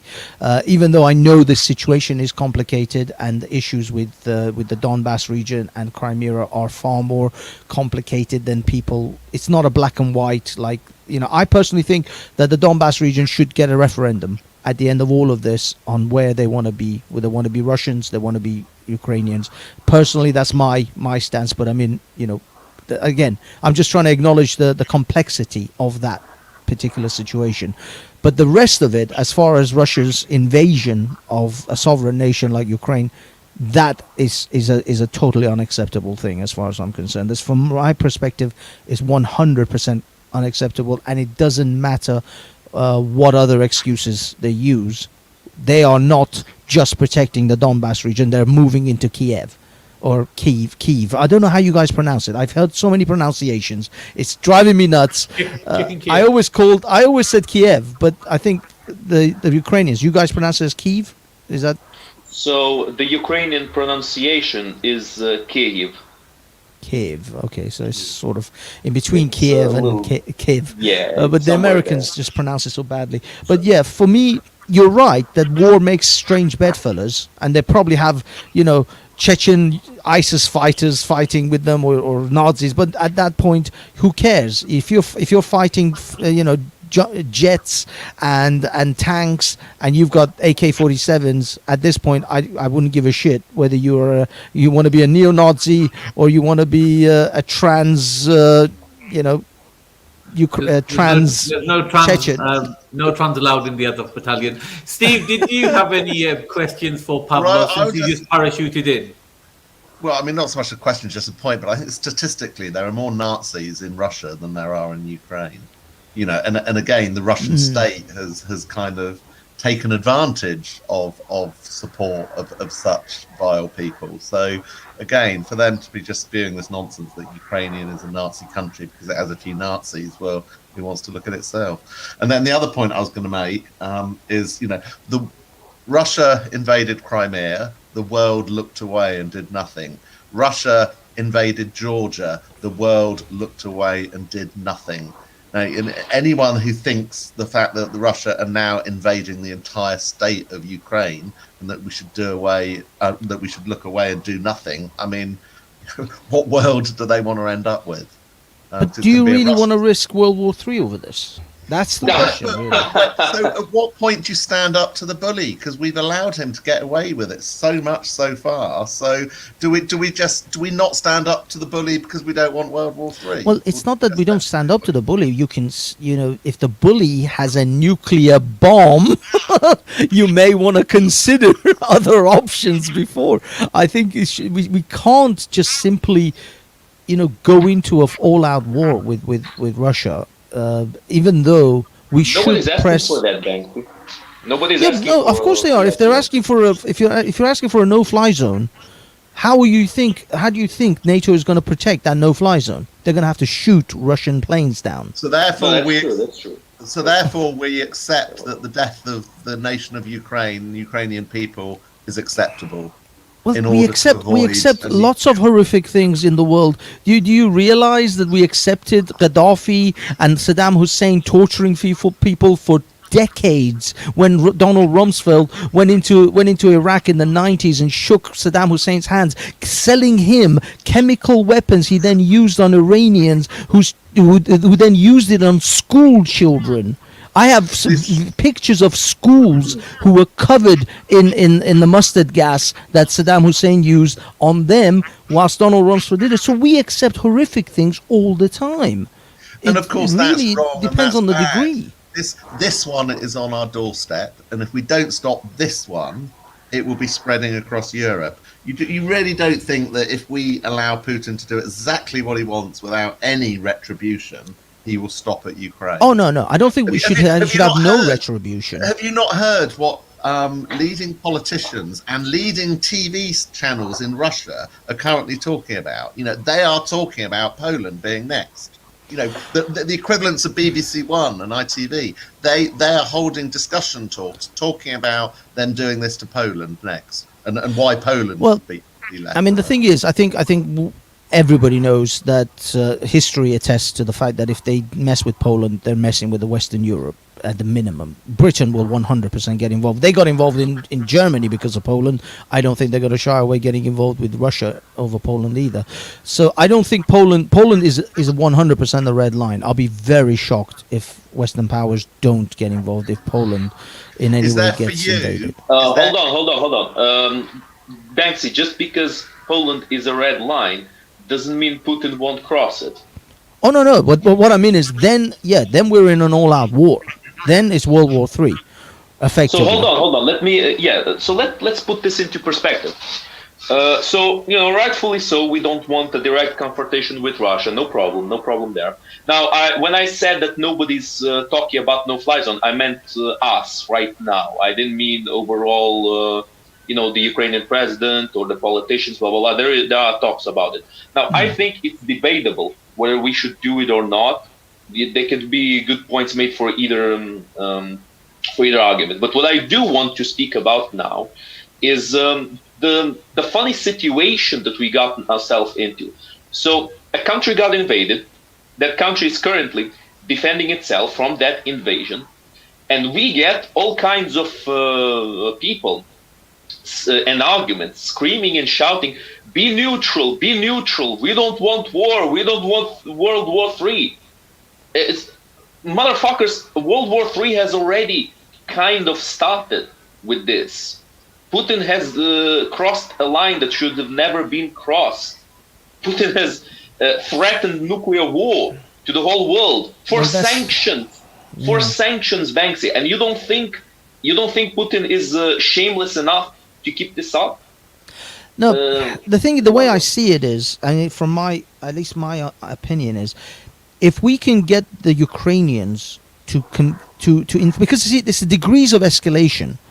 Right now, Russia is fighting a conventional war because they're faced with a military force that is substantially weaker than them, and they only have conventional weapons.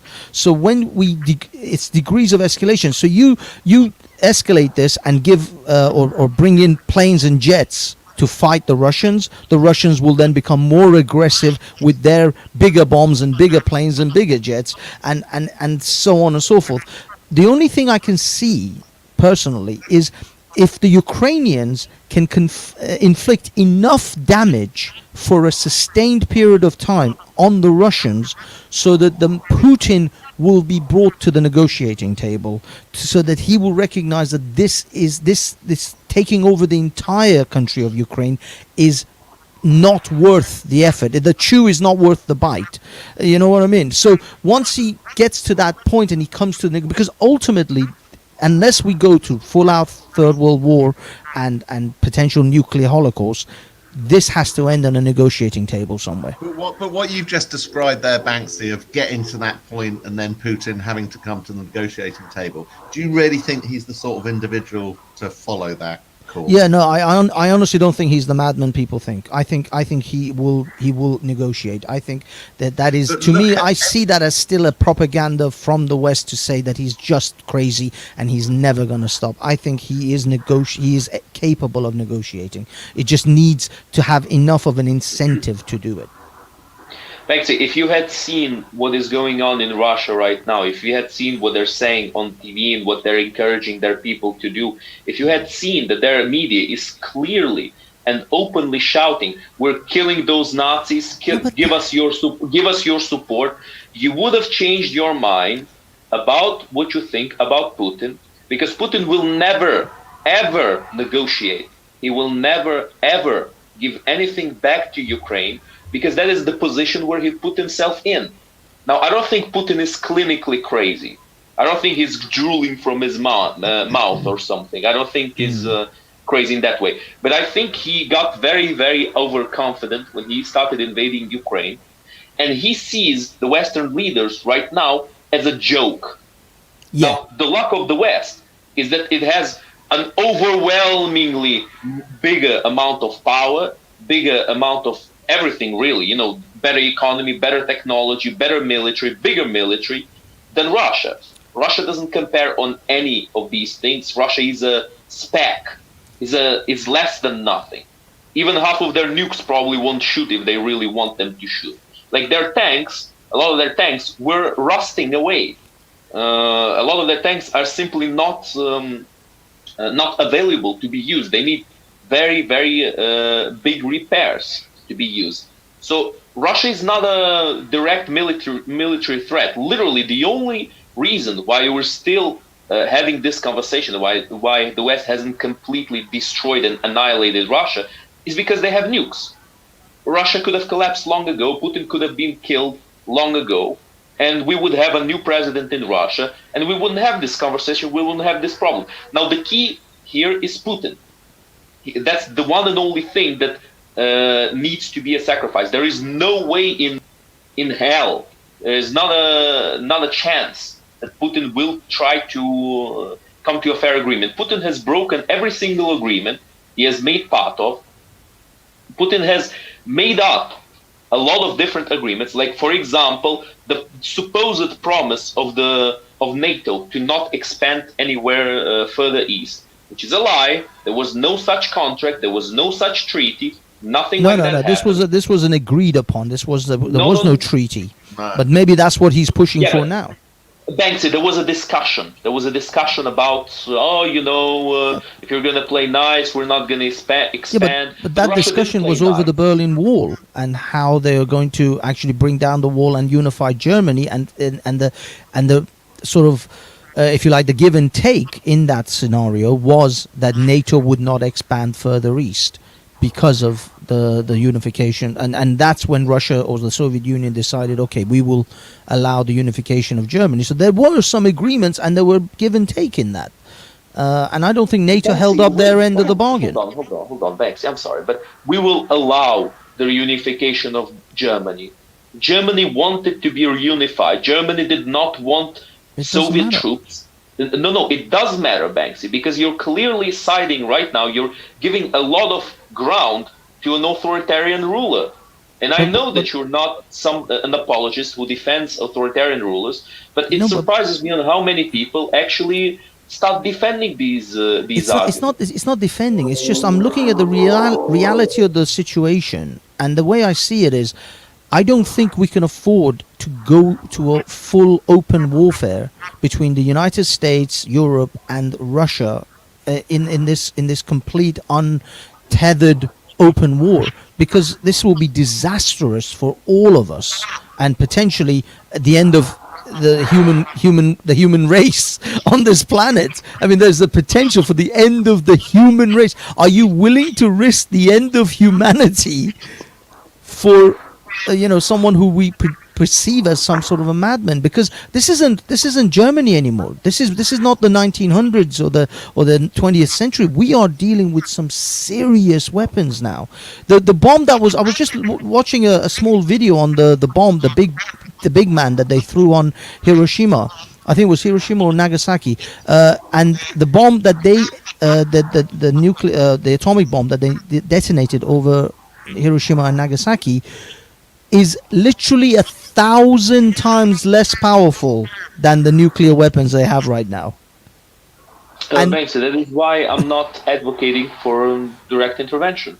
I don't know what your conversation with Steve was, but I don't defend the West to just stop invading Russia or to send all kinds of troops to Ukraine.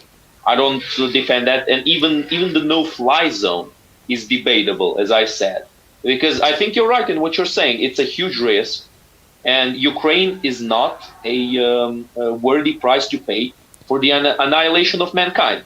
I agree with that. That's what I mean. But hold on, there is one key thing that you and every single person making arguments like you just made is missing.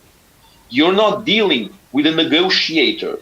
You're dealing with an ex-KGB agent who is not going to stop this just because you give him enough ground to make him temporarily feel at ease with himself. Doesn't mean that he's not going to still do the things that he promised not to do. I mean, look at it from this perspective. Let's look at the Budapest Memorandum, because this is something I always like discussing when we discuss this situation. Ukraine had the third biggest nuclear arsenal in the world in those days. So, for all means, Ukraine could have ended the world with the nuclear arsenal that they had, if they really wanted. Ukraine gave it all up in exchange for a non-aggression pact with Russia, for a non-violation of Ukrainian borders. Now, that didn't go very well, as you can see. But Ukraine was not the only country that was part of the Budapest Memorandum. There were three countries that were like the powerful countries that were supervising the memorandum, the militarization, and there were three countries that were demilitarizing. Now, as I said, Ukraine was the one with the biggest nuclear arsenal out of those three, the third biggest in the world. But the other two were Kazakhstan and Belarus. And Russia has made the same promises to them, or basically the same promises as it made to Ukraine. They made the promise of non-aggression, of non-violation of their sovereignty, of their borders. Now, I don't know if you guys know this, but Russia has invaded Belarus and Russia has invaded Kazakhstan. When they were having protests, when they were having, a lot of upheaval against their leaders, because people know that their leaders are Russian puppets. And people don't want to be Russian puppets because Russia is a very genocidal taskmaster, as the Soviet Union and the Russian Empire has proven. So Putin has invaded Belarus, he put down the rebellion. Putin has invaded Kazakhstan, and he put down the rebellion in Almaty, which wasn't that long before this last escalation of the war. So I think the thing that people are missing, and once again, I don't think it's a clear-cut decision to start invading Russia or how much help Ukraine deserves. I think what needs to be done is this. There need to be much harsher sanctions on Russia. There need to be appropriations, and not freezing, appropriations, permanent appropriations of the money and of the goods of the Russian oligarchs and anybody who contributes anything at all to Putin. Everybody needs to be under economic attack, full-blown, non-stopping. And there needs to be pressure on all the other countries of the world, like China and India, who expect to gain something with this situation, which is something really funny, because they say, oh, we want to stay neutral, we don't want to intervene, we want to develop our economy.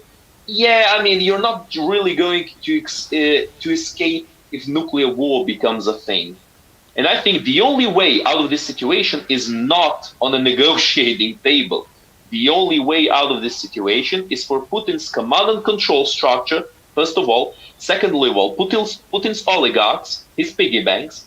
And third of all, the Russian population all start working at once against Putin, and they all start putting sticks in his wheels, and which will result, hopefully, in the assassination of Putin, in the complete destruction of the command and control structure in Russia, and in reorganization into a new country that will come forth from the current Putin's Russia. That is the only way out of this situation.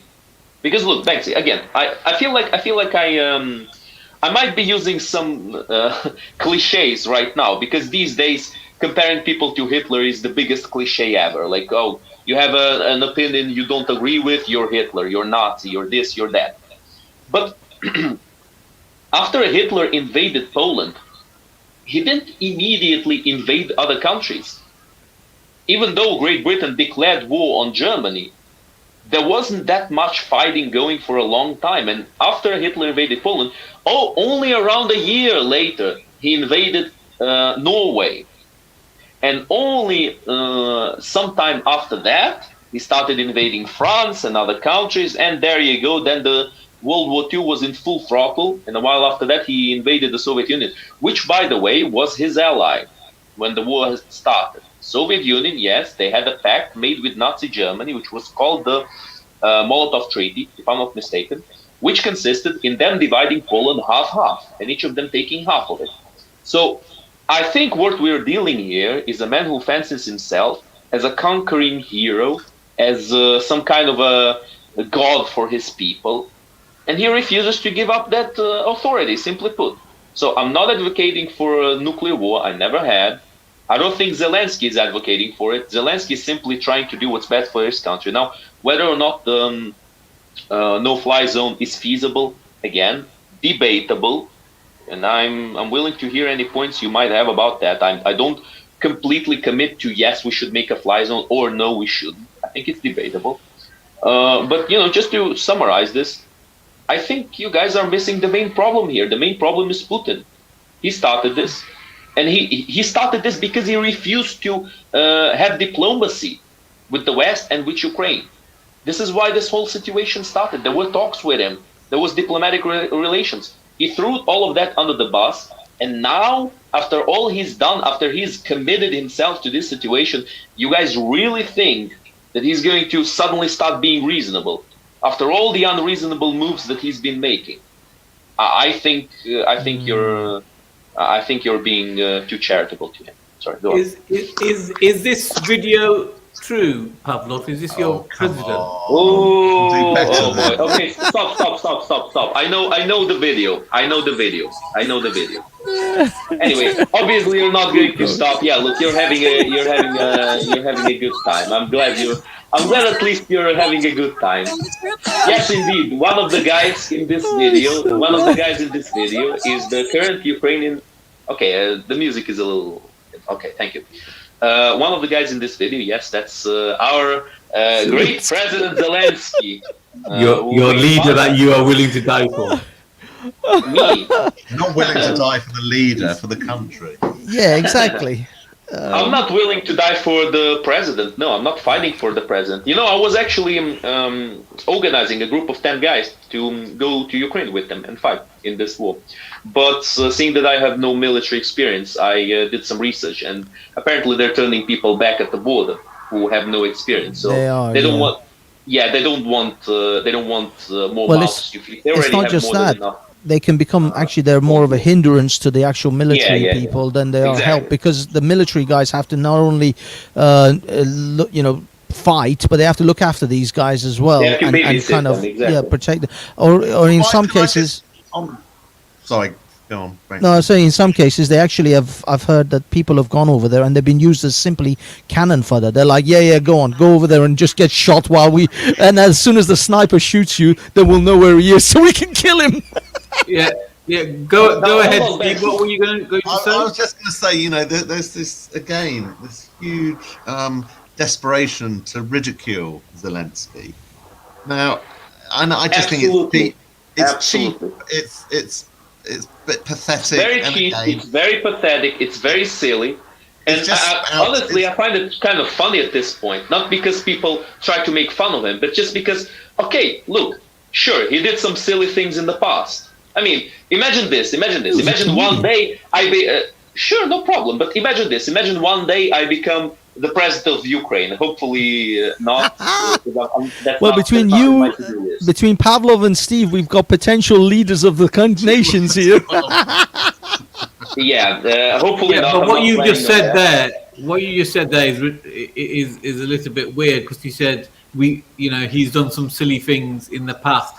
His past is what defines his character. That's the only indication that we have to take away. But do you think that video you just showed is somehow indicative of him being a bad man?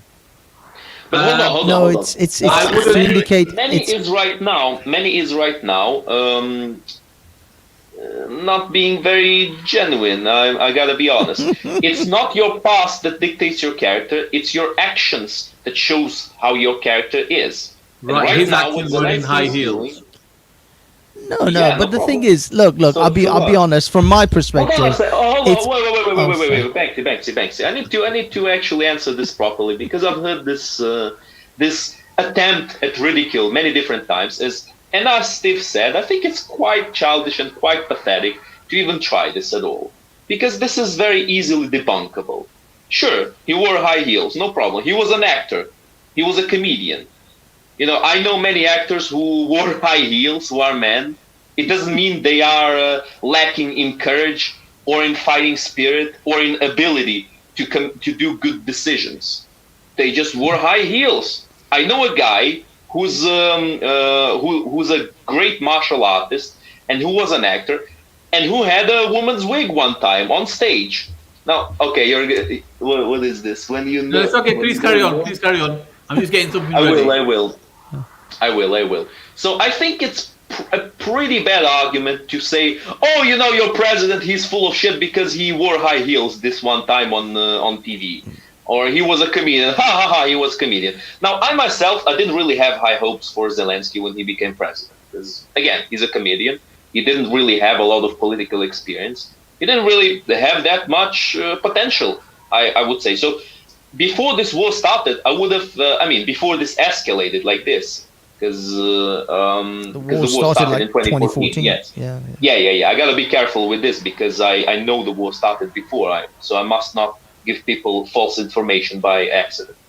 So before this escalated, I would have probably agreed with you. I would have probably say, yeah, it's not that much of a great deal. But I know that he, excuse me, that he made some changes in Ukraine.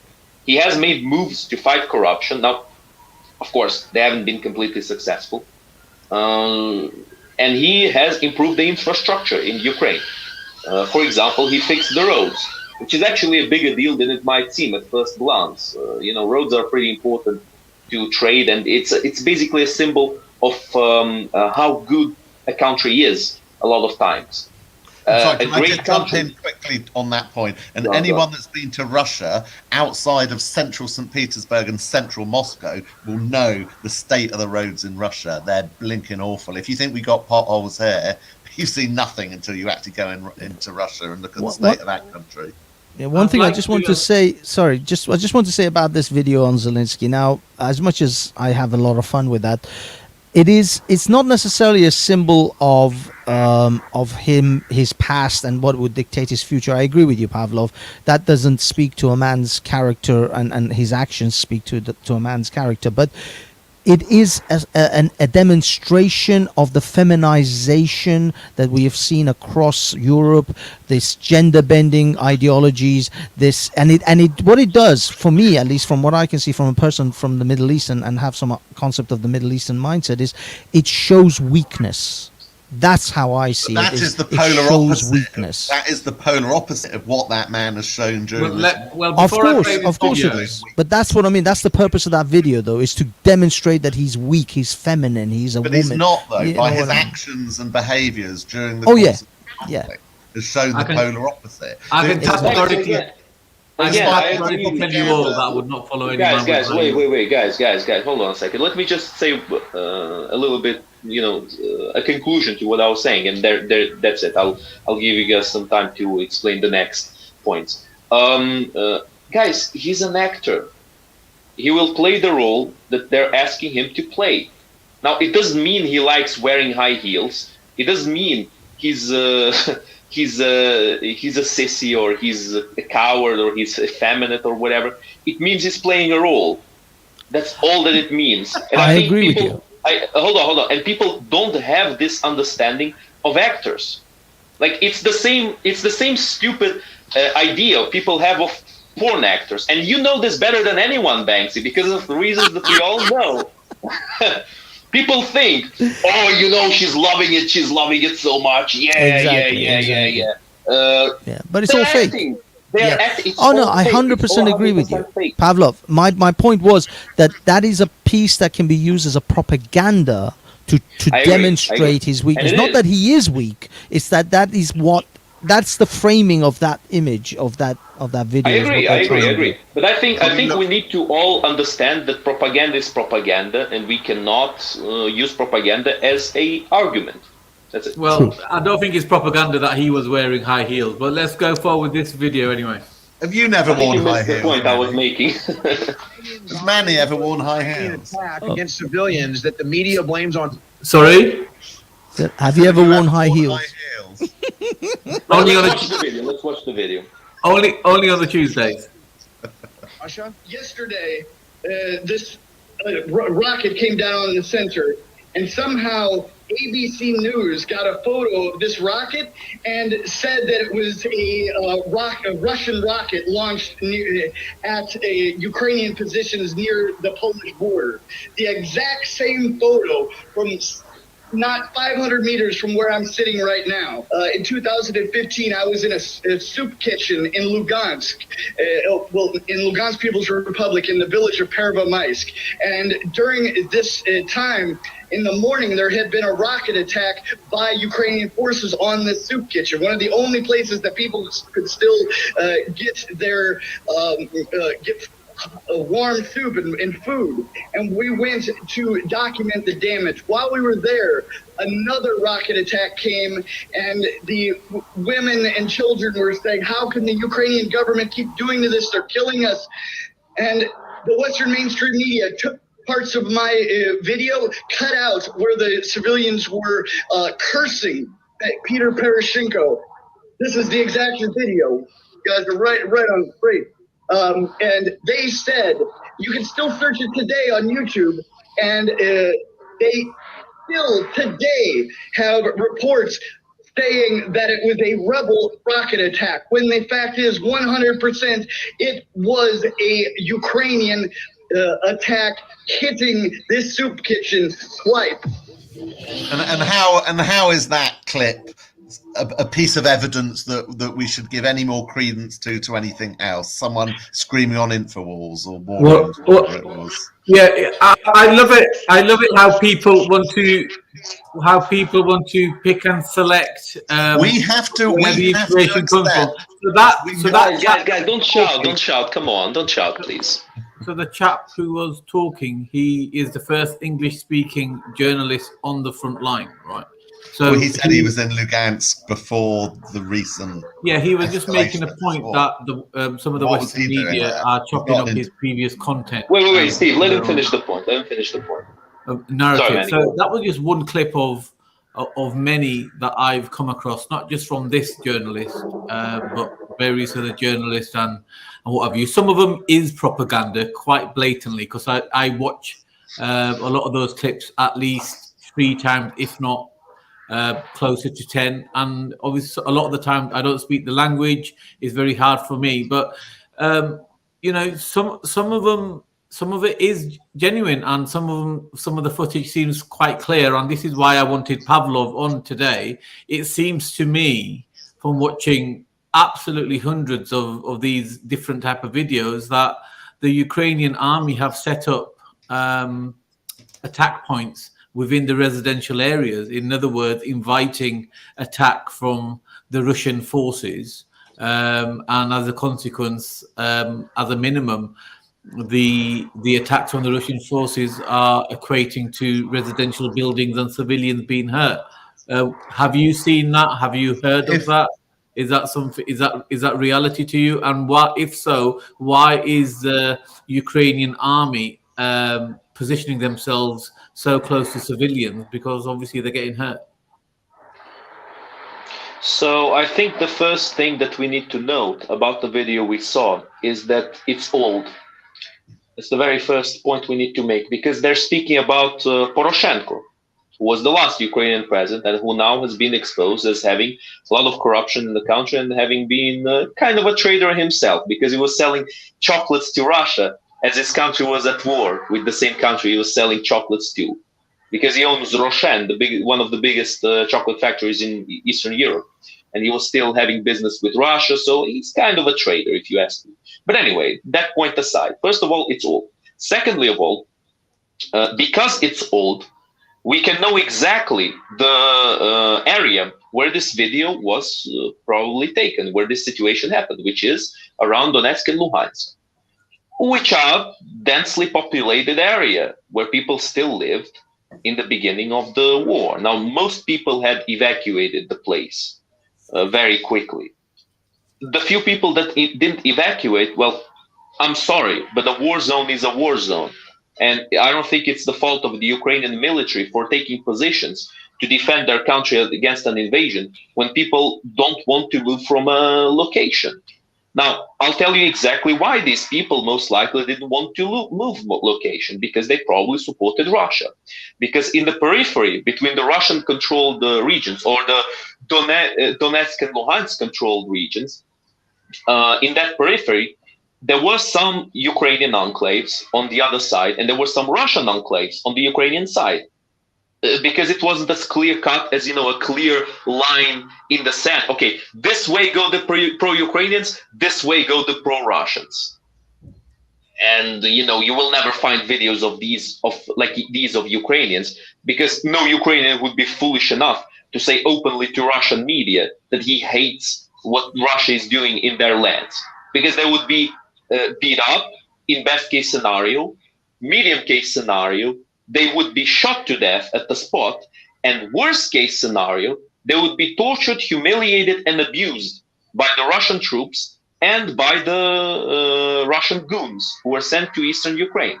And mind you, this is something that I'll mention to you right now, because this is not something that Westerners or anybody at all from who isn't well aware of the Russian tactics of breaking people. People simply don't know about this. What happens in Russian prisons is terrifying. It would make any prison in the US look like a kindergarten to anyone. People get consistently tortured, consistently beat up, their limbs are broken, their fingernails are torn off, and there is a very popular practice of breaking people, which is raping them with the brooms with the stick of the broom, raping them anally with them. So something very, very, very common in Russian prisons, especially to political dissidents and to people who oppose the system in Russia.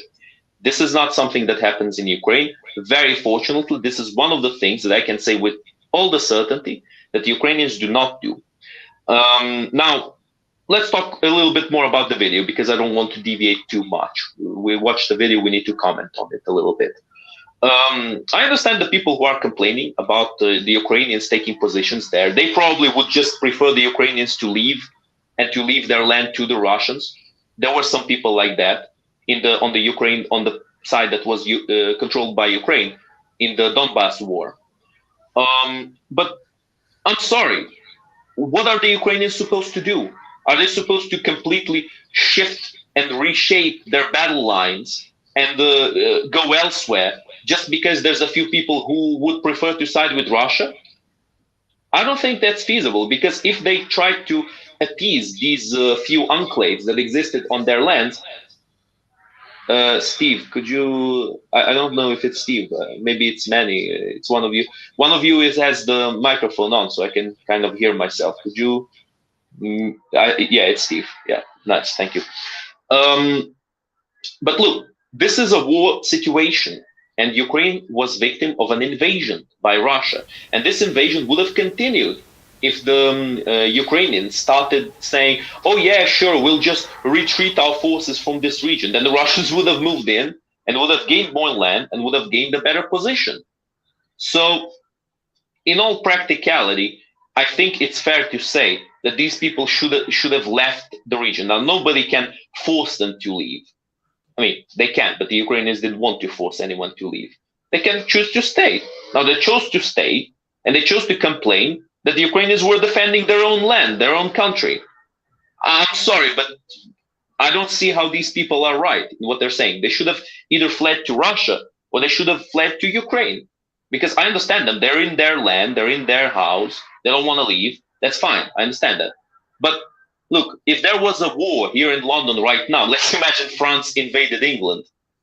Funny perspective, I know, but these days, these ridiculous perspectives do happen sometimes. Let's imagine France invaded England and they took over the place where I live. Now, I wouldn't want to side with the French in the war.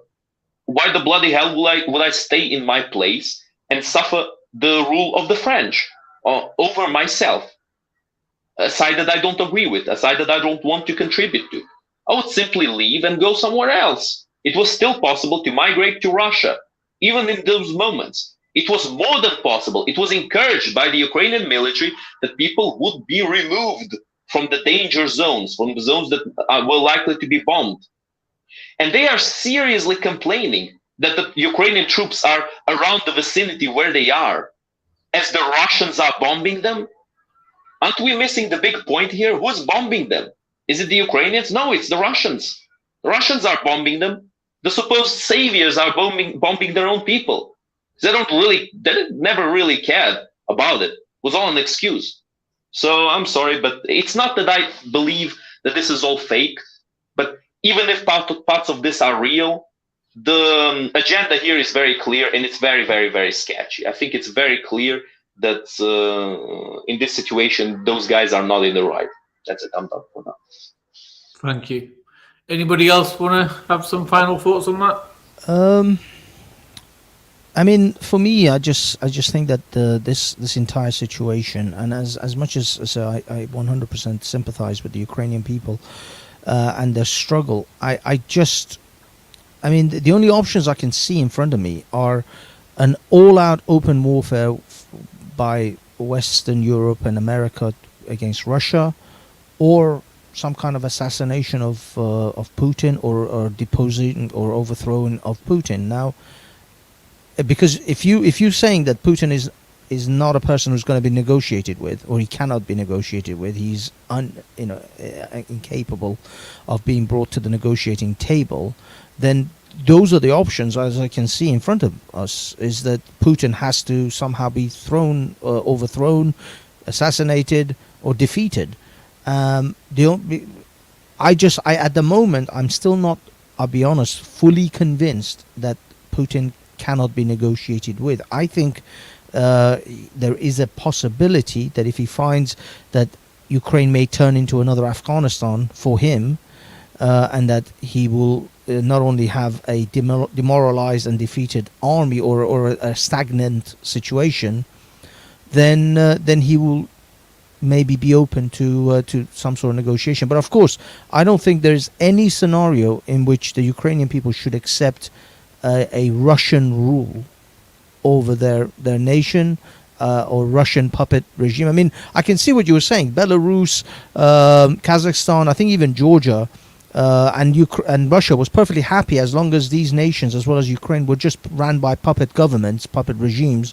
As long as, you know, they can declare themselves as free, independent, but as long as the government is being run by, you know, by the Kremlin, they were happy to leave that scenario. And I'll be honest with you now, this may rub a few people's feathers the wrong way, but the Americans and the Brits themselves also are quite happy with certain nations as being puppet regimes, as long as they're favorable to their side. But in this situation, it seems that Ukraine flipped. It went over to the European or the NATO side, and Russia can't accept that. So I mean, in all honesty, I don't know if this is a Putin thing, then it could end with Putin. But if this is a Russian thing, then I don't think it's going to end with Putin.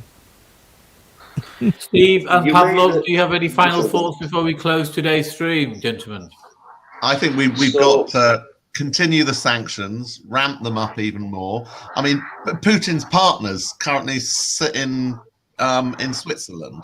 Yeah, that needs to be dealt with. So we need to ramp up the sanctions. We've got to keep arming Ukraine to the teeth with weapons, and we've got to hope that Putin is overthrown within Russia.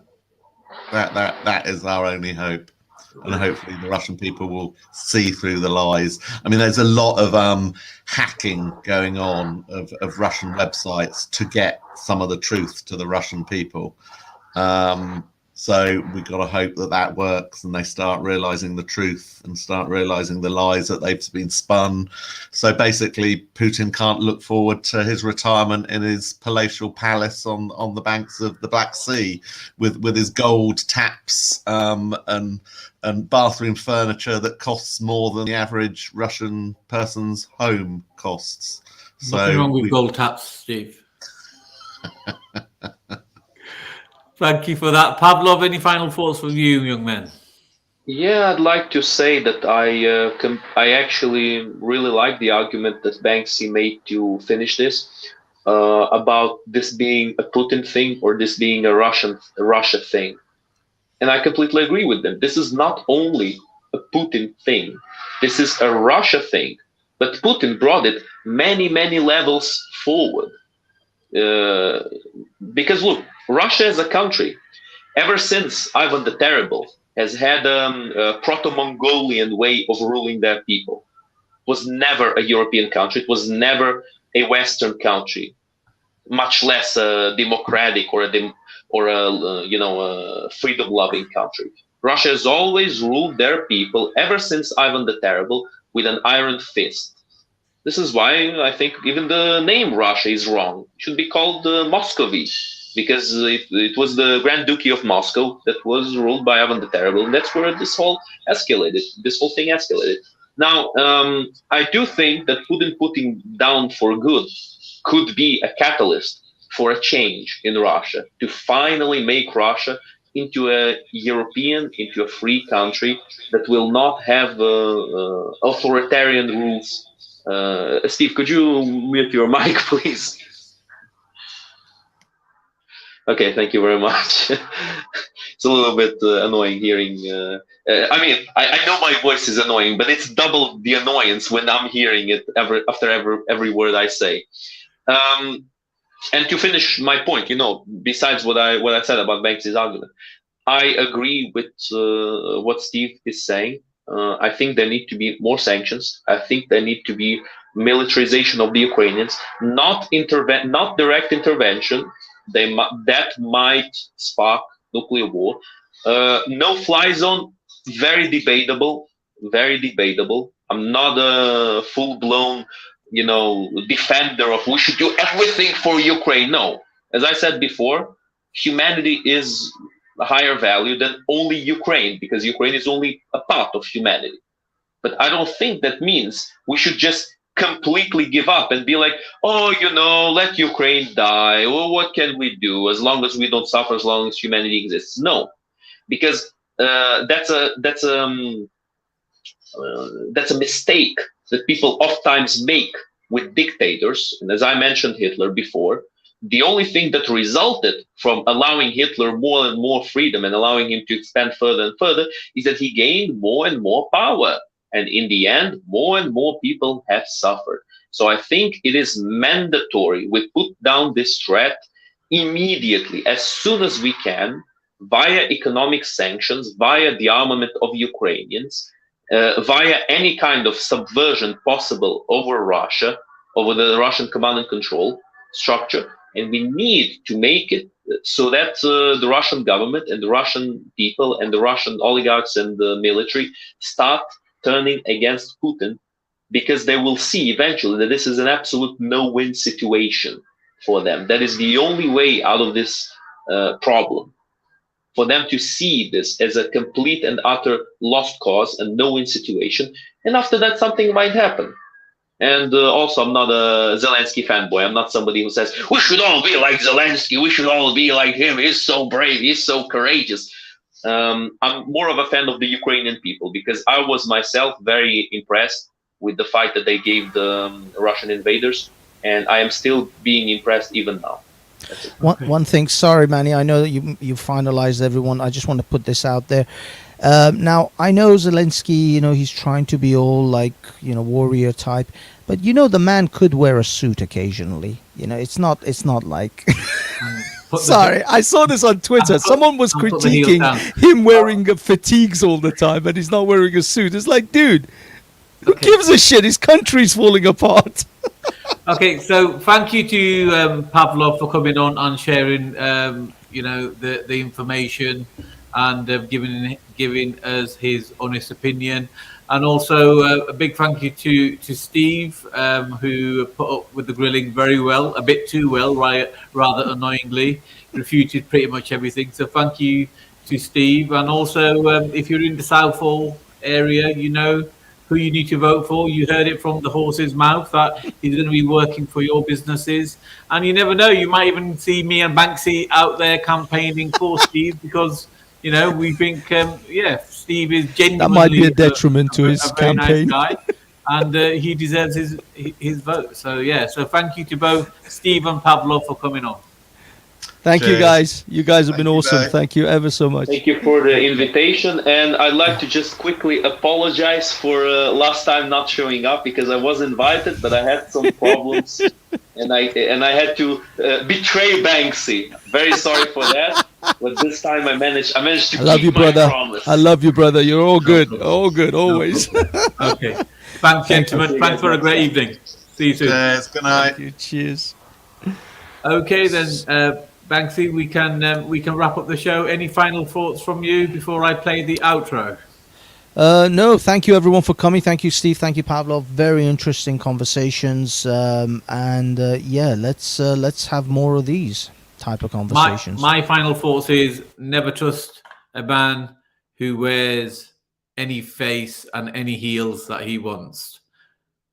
Alfred all the way. As I walked out one May morning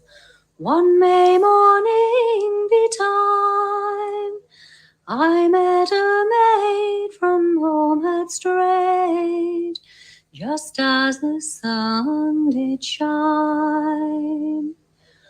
What makes you rise so soon, my dear? Your journey to pursue. Your pretty little feet, they tread so neat. Strike off the morning dew. I'm going to feed my father's flock, his young and tender lambs, that over hill and over vale are waiting for their dams. Oh stay, you handsome maid, and rest a moment here, for there is none but you alone that I do love so dear. How gloriously the sun doth shine, how pleasant is the air. I'd rather rest on my true love's breast than any other way. For I am thine and thou art mine, no man shall uncomfort thee. We'll join our hands in wedded bands, and marry we shall be.